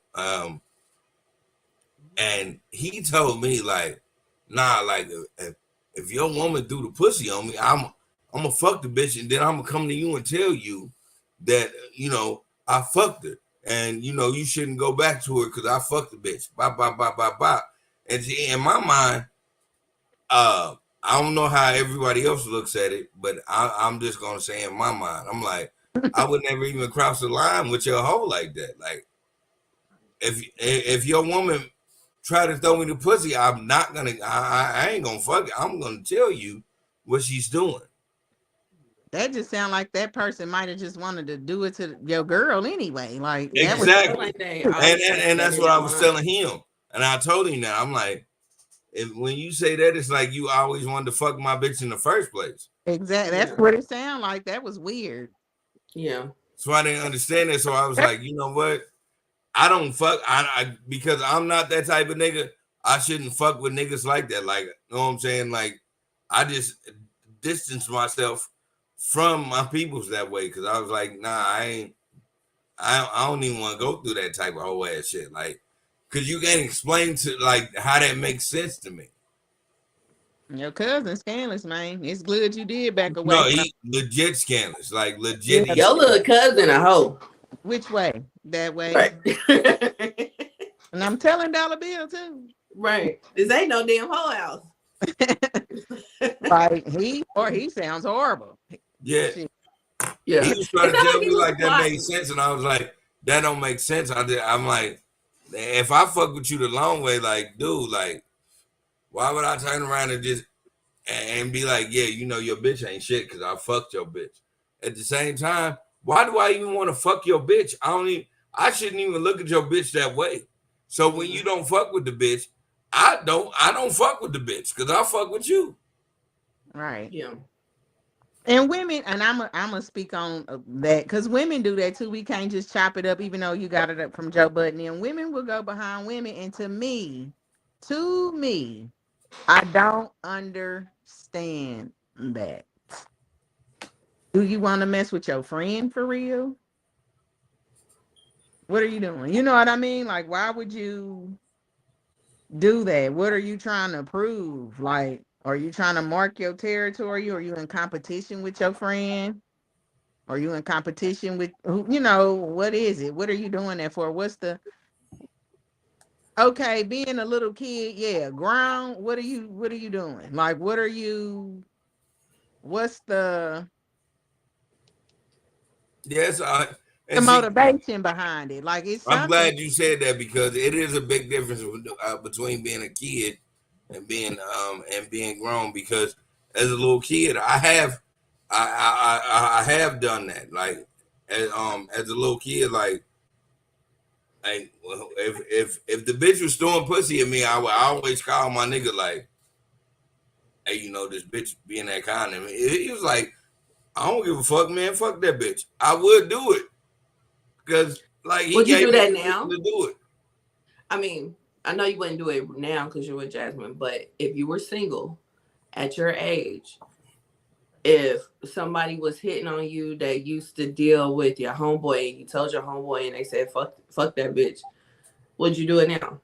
No, and now I'll be like, nah, and it's not no point in doing that now because everybody that I fuck with on not only a love level, I fuck with people on like just a real life level. Like I'm always gonna be the nigga to have your back. So I would never disrespect you on that level. I just think it's weird. Like, that's not. I just don't got time. It's messy because no matter how bad your friends say they don't care, they do. Yeah, and that's the thing. It's like when I did that young, it's gonna be when I did that young, I lost a friend, even though he told me it was cool, but I still lost a friend, and so I learned from that. Like, nah, you don't do that type shit. Nah, you don't, because it's scandalous. It's your character is. You can't be trusted because it don't matter if they went to this is the thing with that. If it's a relationship and it's sexual and all that, that's definitely a no-no. If they just exchange numbers and text, that ain't the same. I know it's different spectrums, but like I wouldn't be mad at my friend for no shit like that. But if me and him or did, we dated and was, it was a thing there, that's even if I was my age now and me and that person probably ain't messed around in 10 years, I still wouldn't.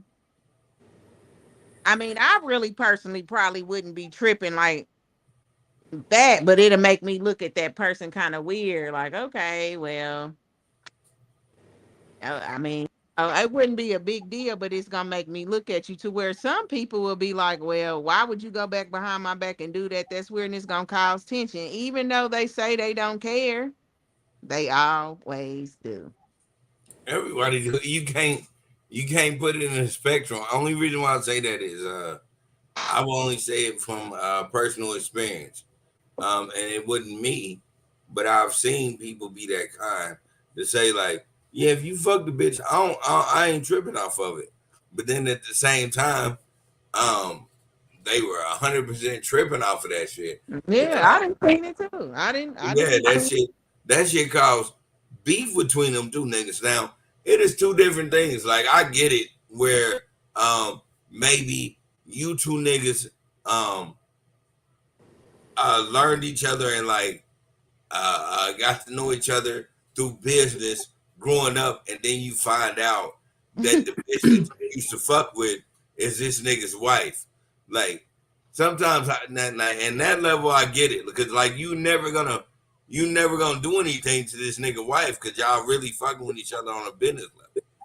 But some niggas take that, some niggas take that too far where they'll have that shit and then the bitch will be flawed and then it'd be a whole nother situation. I've seen that thing, seen those things happen too, and I'm like, damn, that's just dumb as fuck. Like I just be sitting there watching like the nigga on the outside, but really being on the inside, like, man, damn, like I know this motherfucker is stepping outside doing this, and I know she's stepping outside doing this, but I just gotta shut the fuck up and not say nothing because they cool. Yeah. Oh, yeah, I see what you're saying. I don't know. It's just messy. I think that now, since we all are in a pretty much a category of being super adults, I feel like now that ain't even nothing to play with. Like, you know what I mean? You just don't do it. Just don't do it. It's not safe. Yeah. That I agree with. Unless you in a relationship with that's cool. I would advise anybody never to do that shit. Like, I would never. And just speaking on me, I would never do that because I know, in my hearts are hearts. Like I don't know everything. I'm never saying like, you know everything about the person that you're with. But I know the person that I'm with, I would never want to like break her heart doing no extra shit like that. Yeah. So I don't understand why, like, when that shit happens to certain people, they be on some, I apologize, try to get you back. Because some things you can't get back for. I'm just one of them people that believe that, like, I love Jasmine to death, but if she told me right now like that she was doing some extra shit with another dude, I would be like, nah, cause we got a son together. We supposed to be raising our son together. Like why would you step outside those lines like that? And I would think she would look at me the same way. Like we supposed to be raising a son together. Why would you even think that another woman could do what I could do? Mm-hmm. What you feel about it, Lindsay? Fuck these niggas. No, I'm playing.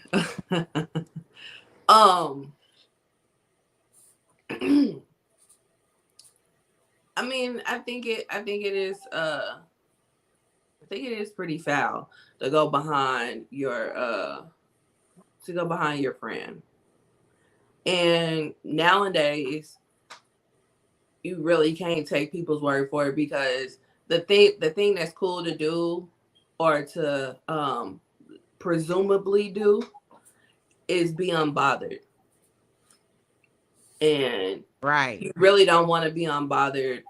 I mean, you really don't want to be bothered by something like a woman or a man. So, of course, if somebody comes to you and be like, hey, you remember Shorty Doo-Wop that you was messing with like a year or two ago? Well, I saw her in the club and we was vibing or whatever, you know, do you mind? Oh, no, boy, go ahead. But low key, he absolutely minds. Pissed. Wanna kill him dead right then. Yeah, Right. that nigga gonna shoot him right then and there. Like, no nigga want to do that shit. Yeah, so, So you really can't take people's word for it. Mm-hmm. So you should just, you know, err on the side of caution. Like, you looking good, you looking real good, and under any other circumstances, I might be, but I don't want it with old boy. So I'm gonna just let you live. You know, just until old boy died, and they gonna be right together, because that's. They're gonna be viewing the body together, honey. Yeah, but together. Until then, that's the wild shit. That's the wildest shit. And y'all said that, it's like, man, think about it. Like, bam, like, imagine that's your nigga, but on the end of that's your nigga, that nigga used to fuck your bitch. Yeah. Like, and she I'm gonna sure be crying more than you are.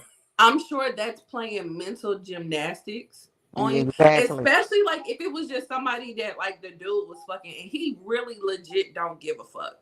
But you fucking with her and you in love with her and stuff like that. Then he's going to start giving a fuck. I didn't see that happen too. Yeah, he can start giving a fuck, or he can, y'all can be like in a group of people and y'all can get to talking about people y'all smash or get to cracking jokes and shit like that. And then you playing mental gymnastics with the whole scenarios. Did he have her like this? Did he have her like that? Like it could really like play take a toll on you. You know what I'm saying? Yeah. So it's just best not to go down that road. Now, as far as me personally, I probably no, well, you know what? I was about to say let's not do that, because you've told me. Hey, and this has been on the podcast. What have I said? You said, well, if a nigga play with you, ain't nobody off limits. No. If I'm a woman in that scenario that I just said, I don't give a fuck. You're right, and I'll say it again, and I say it again. Damn it, no, I'm playing. but no, I'm saying like as far as me having a friend and a dude that she probably was just smashing with nothing but a little 1-2 combo, and now he's trying to like really date me. I probably wouldn't not go down that road. But then the reason why I paused is because like in real life, my friends and their taste and my taste ain't the same taste. It never was, never never. Yeah, so never coincided with each other. Like that's with all of my friends too. Like, yeah, it's never been a thing. You know what I mean? Like it's never been like, now don't get me wrong, it didn't been people. It like, didn't been 1-2 offs, of course. You know what I'm saying? Because I mean, there's people that genuinely everybody has the general senses that nigga fine. Yeah, you know what I'm saying? But it's never been. Yeah, I've never looked at them just to know that they didn't touch you in a secret way is disgusting. Don't touch me. Yeah. Yeah. So like my friends ain't really gotta worry about that with me. No, it's not a thing. It's never happened. It's not a thing. I don't even really never be liking my friends' boyfriends for real. Like we don't get along. And see, you know what? That's the thing. Like a lot of people think that shit is wrong, but that shit is 100% right. Like me and your girlfriend ain't supposed to be cool. See, I can be cool. I can be genuine friends with the opposite sex, and it can be strictly platonic. You know what I'm saying? And that's you 100% correct. What I'm but saying I'm is, not the norm. I do acknowledge the fact that I'm not the norm. I can do that too. I can nah, you are totally 100% cool, and even being what you are, even if they say it's not the norm. What I'm saying is, as a man, dude, I crack jokes on your bitch as hard as I do you. Like your bitch ain't never. Like if she want to sit down with me, she know, dude. I'm 100% about to roast you this whole time. Like it ain't never gonna be no inkling of like, yeah, he might think my booty big. Like I'm not about to be on none of that shit. Like the whole time you around until you get the fuck out of my face, I am always gonna dog you. Like I'm going to crack jokes on you just because my dude ain't supposed to ever think I want his bitch. Well, I don't want you cracking jokes on me because you trying to prove to this nigga that you don't want me. Like that's not gonna make me. No, I'm cracking jokes. This bitch come down. If she come down and she ain't put that wig on, I'm on her head. Oh, that's different. Now, if she give you a reason to crack jokes, absolutely. Yeah, that's what I'm saying. I'm always reassuring you that me and your bitch ain't got nothing to do with each other. Because I didn't been in a situation where it ain't never been like I've messed with somebody, none of that. Like they friend, because this is what I don't like when your homeboys be trying to dirty mac you and talk to you behind my back, your back. Mm-hmm. So when I don't say, I'm not never gonna do that. I don't. That's not my skilo. I mean, whatever you do is what you do. Look, man, it ain't necessarily what, like I said, it and then when you like, nah, you cool, you back the nigga up off of you. Now he cracking jokes the whole time, and you this and you that, and you don't have a reason to crack jokes. Mm-hmm. You know what I'm saying? And now he's low key talking ill on your name to the homie. Yeah, because that didn't happen too. I mean that happens quite often. You'll be surprised how many people that are swear up and down, this is my brother, and you will be like, soon as that nigga walk out the room, he could be like, I'm about to go get me a cup. And see, that's why I don't entertain that bullshit. That's why I don't be around that. You ain't supposed. If you a real man, your woman and them ain't supposed to be. That's not what you're doing. You're not supposed to do. Yeah. They always. I'm telling you. I don't understand them type of niggas because I've never did that type of shit. It is no nigga reason. All of my boyfriend's friends have tried to talk to me, every single last one of them, and they don't. And I ain't half the time I didn't say nothing. Sometimes I did. When I didn't say nothing, now this nigga don't like me and trying to make me and you break up, and that's when I had to go ahead and tell the truth. Or I don't say nothing and he's kind of being a little weird, scared I'm gonna say something. But it didn't have every single one of them. Everything. I can't do that. I fuck one of my homeboys, one bitch that they was fucking with. I fuck one of my homeboys, I guess females. But when I did it, I automatically told him. And I was a kid when I did that shit. Right. I kid when I did that shit. I think I was around like between the ages of 17 to 20. Okay, but like I was saying, because I wasn't done now. I forgot what I was about to say. Oh, I still forgot. All right. I forgot. It was something though on those lines. Oh. It's not like when I say that, I'm saying it like on some being messy stuff. It's facts. It's the truth. You know what I'm saying? Like they do be doing that, and then it be weird. And that's why it be weird. That's why I don't really want to be around my dude's friends, because it don't matter who it is. I didn't think this is my brother. We this, we that. Soon as he. Or if they find out, they could be like, dang, I didn't know you was messing with him, or this, and this. I liked you too. It just be weird. You be like, dude, come on. Like, To me, that'd be like they way of trying to see if they're gonna be able to try to pass you around or if you just stupid. Like, if I didn't pick you, I'm not gonna mess with you. If I mess with your homeboy, even if I pick the wrong one and use the top prize and I end up messing with him, that's just what it is. Like, it ain't no where we gonna break up and start talking to you. Absolutely And not. so, Yeah.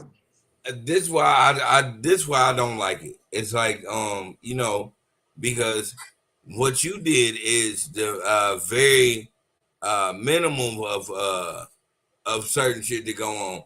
Man, these niggas like be doing that shit and be fucking with niggas bitches and be acting like that shit is cool, and these niggas be robbing these niggas and all sorts of like weird ass shit. Shit like that ain't never appealed to me.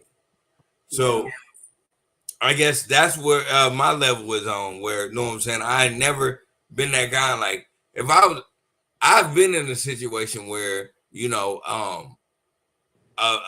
bitch was digging me and she knew I didn't fuck with her dude. And I totally just kept on just ignoring her on certain shit because I just really wouldn't own no extra shit with her. Like, of course, I mean, being an asshole nigga and I don't fuck with your nigga anyway. Yeah, I'm a figure out a way to fuck. But when she used to do dumb shit like, yeah, I'm sitting here and I don't know what I'm saying, he just left me here in the house and I know what I'm saying, he act like I don't know where certain things is. I never been on that shit. Now I don't know I don't know if other niggas been on it, but I never did that shit. I was like, man, I'm cool on all that shit. Like, can you get free? Like, if you can get out there, I'm not gonna fuck at that nigga house, because if that nigga show up, he got full range to shoot me in the face. Like, nigga, if you willing to like step on out, then I'm cool with it. Other than that, I'm not about to be over there. Like, I never fucked this bitch in this nigga house. Just because I just wasn't playing that shit. Not only did I play that shit, I didn't play none of that shit when she was trying to shoot me like different lines. Like, nah, I didn't even send that kite to homeboys. Like, I wasn't even like, hey, such and such was doing this and such night. That wasn't even my play, because I wasn't beefing with a nigga. I was just fucking a bitch. Well, there it is. On that note, so I guess the general census is we not doing that shit. So, so our last topic, which is, I said this was short before, but I'm gonna say it, and hopefully it's short this time. But Elmo tweeted. He tweeted a couple of days ago, and he asked, how are you doing? And a lot of people trauma dumped on him. They really did. So, pretend I'm Elmo. And how are you doing generally? Genuinely. This is a safe space. Lily, how are you doing? I am doing horribly. I just to keep it 100 with everybody. I've been doing horribly. I've been looking at my son and loving everything that's going on with his son, what anybody would have as a son.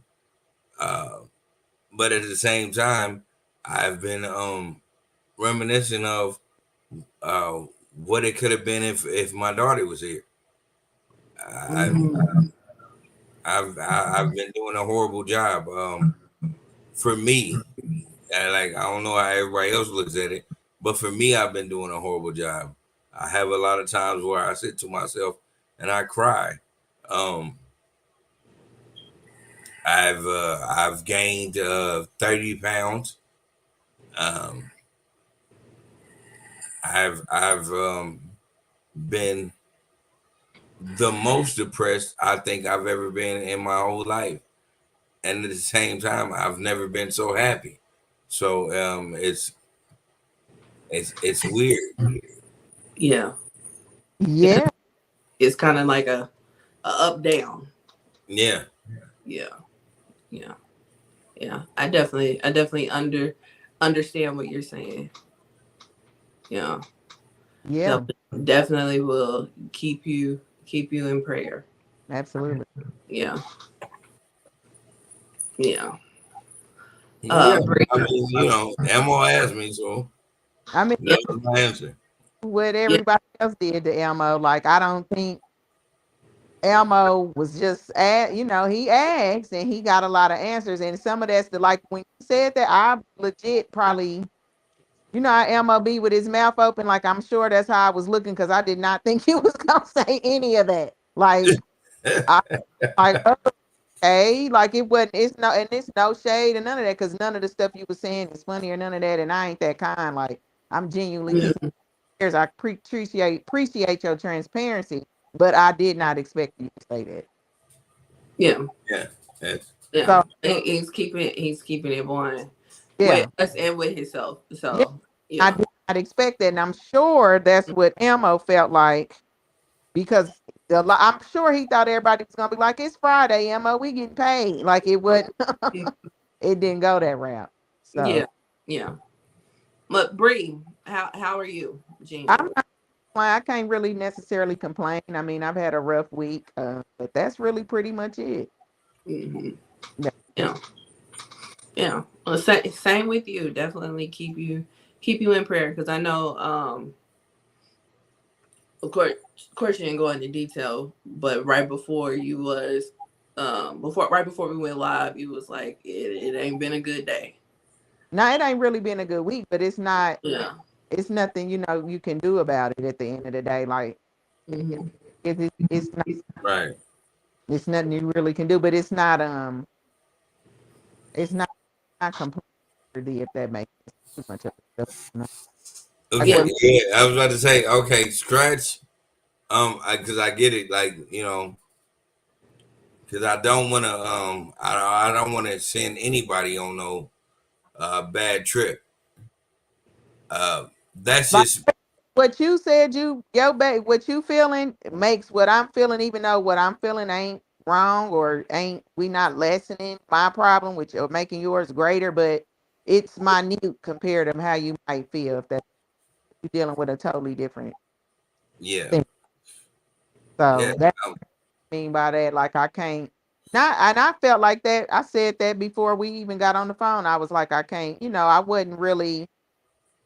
I didn't say like, well, oh, I'm this or I feel it did I, Lindsay. I just was like, Mm-hmm. it wasn't no. It is what it is. It's been a hard week. I'm glad it's over with. You know what I'm saying? Right. Yeah. Yeah. Um, but my thing is, I do wanna change the narrative and say this. Uh,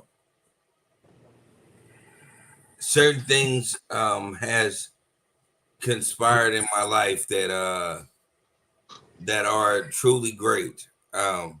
One thing that I really have to say is everybody knows that I represent Parker Brothers to the fullest. Make sure that y'all see that. Uh, One thing that I will say, as much as I'm going through depression, I've been able to push the brand like I wanted to push the brand, and my brother's been pushing the brand like he wants to push the brand, and we got a plug.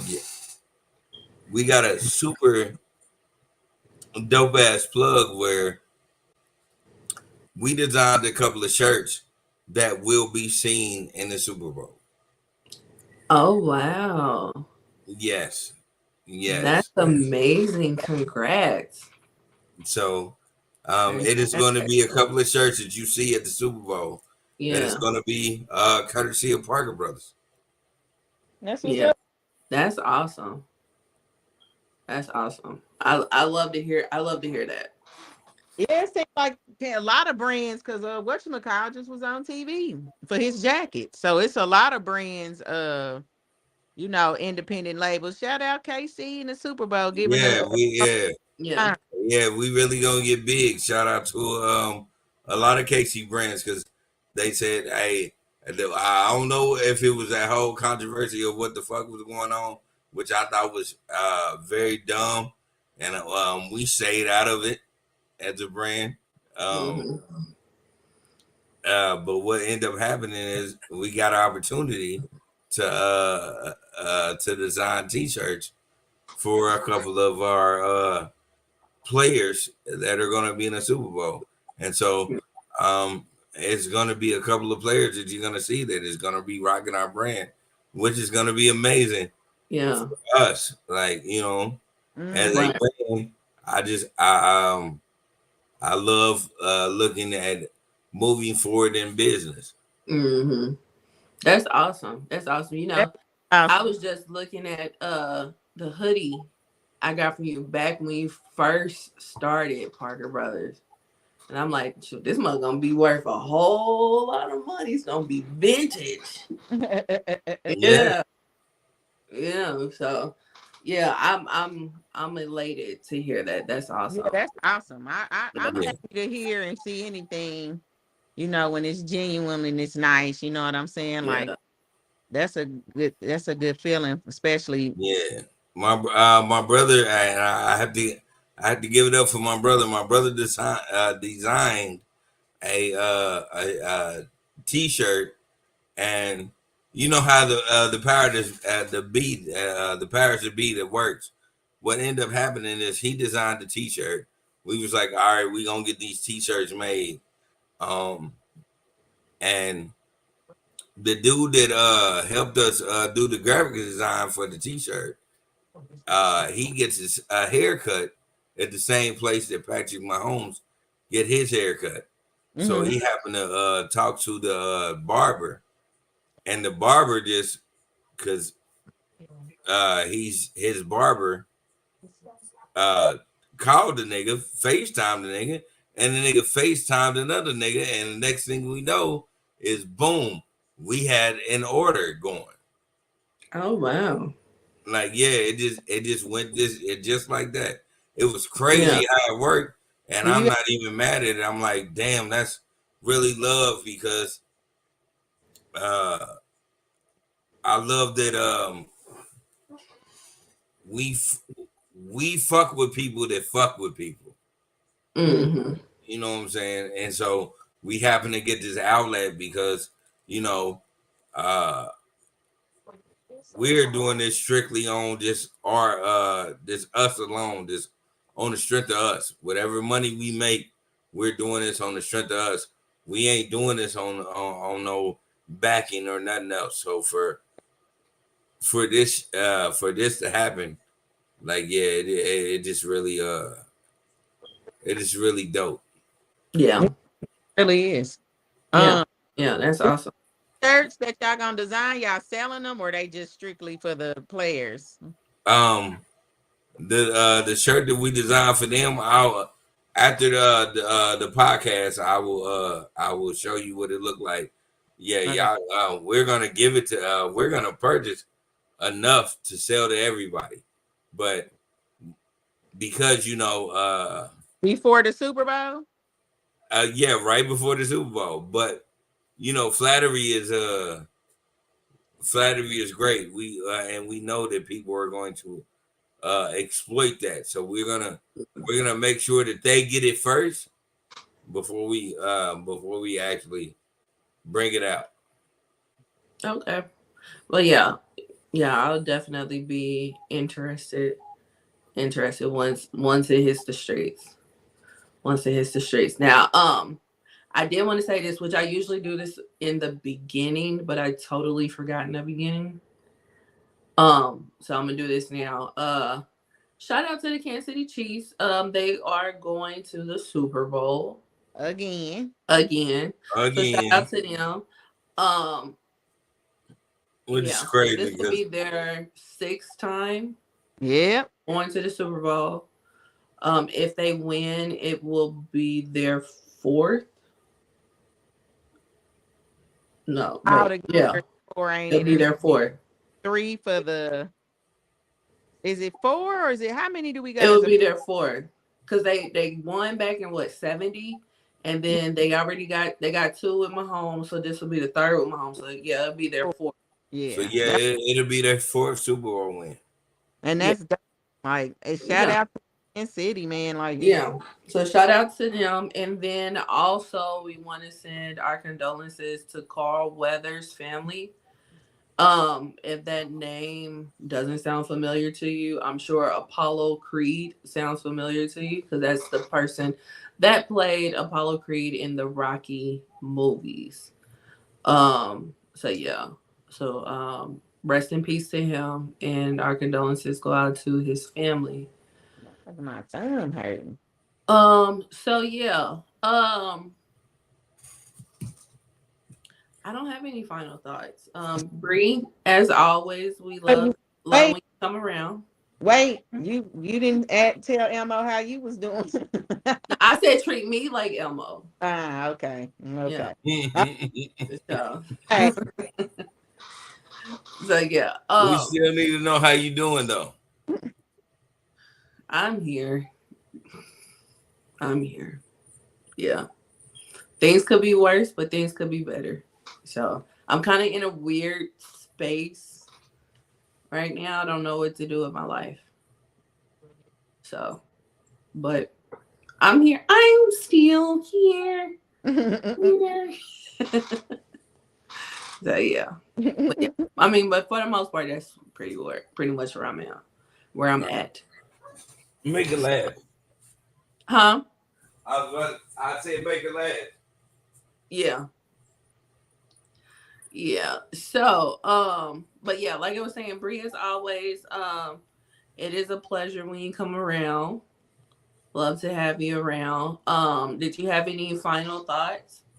I just want everybody to stay prayed up because it's real out here. It's getting really real. Like you just gotta stay prayed up. You gotta keep your head up. Keep God first and try to keep going when you feel like giving up. Yeah. Absolutely.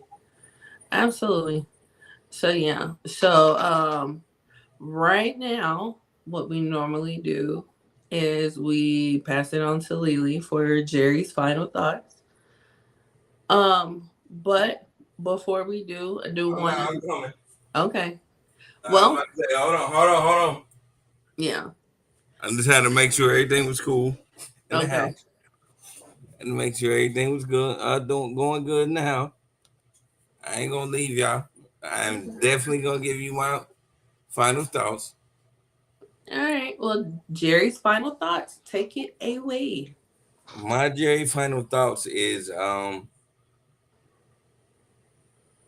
I ain't even gonna think about the things that we talked about. I'm going to talk about some real shit. For y'all to really understand. Like, check this out. We are living in a society where miscommunication is the communication. I'll say that again. Miscommunication is the communication. So you're gonna hear a bunch of good things and bad things and wrong things about individuals. The thing for us, especially for I can't say for the listeners, for the ones that are on this podcast, us as African American individuals, we need to start paying attention to the communication period, whether it be misinformed or it be informed. We need to pay attention to it because that's going to allow us to make sure that we make the proper decisions. They're going to tell us everything that they want to tell us. We're going to move accordingly to how they want to move. That's just life. That's how it works. But all of us as individuals have to realize how we want to be and how we want to move, and that's gonna help us navigate how we move through the future. And I really want to say so much more. Like I'm sorry, but I really want to say so much more, but I'm just gonna leave it at that. It's like we really have to understand that at one point we lost our free will, and we really got to get it back, especially as people of color. We really have to get our free will back. Mm-hmm. And as always, take care of yourself and others. Well, thank you for that. Jerry's final thought, Lily. And this was episode 110 of the Ish We Talk.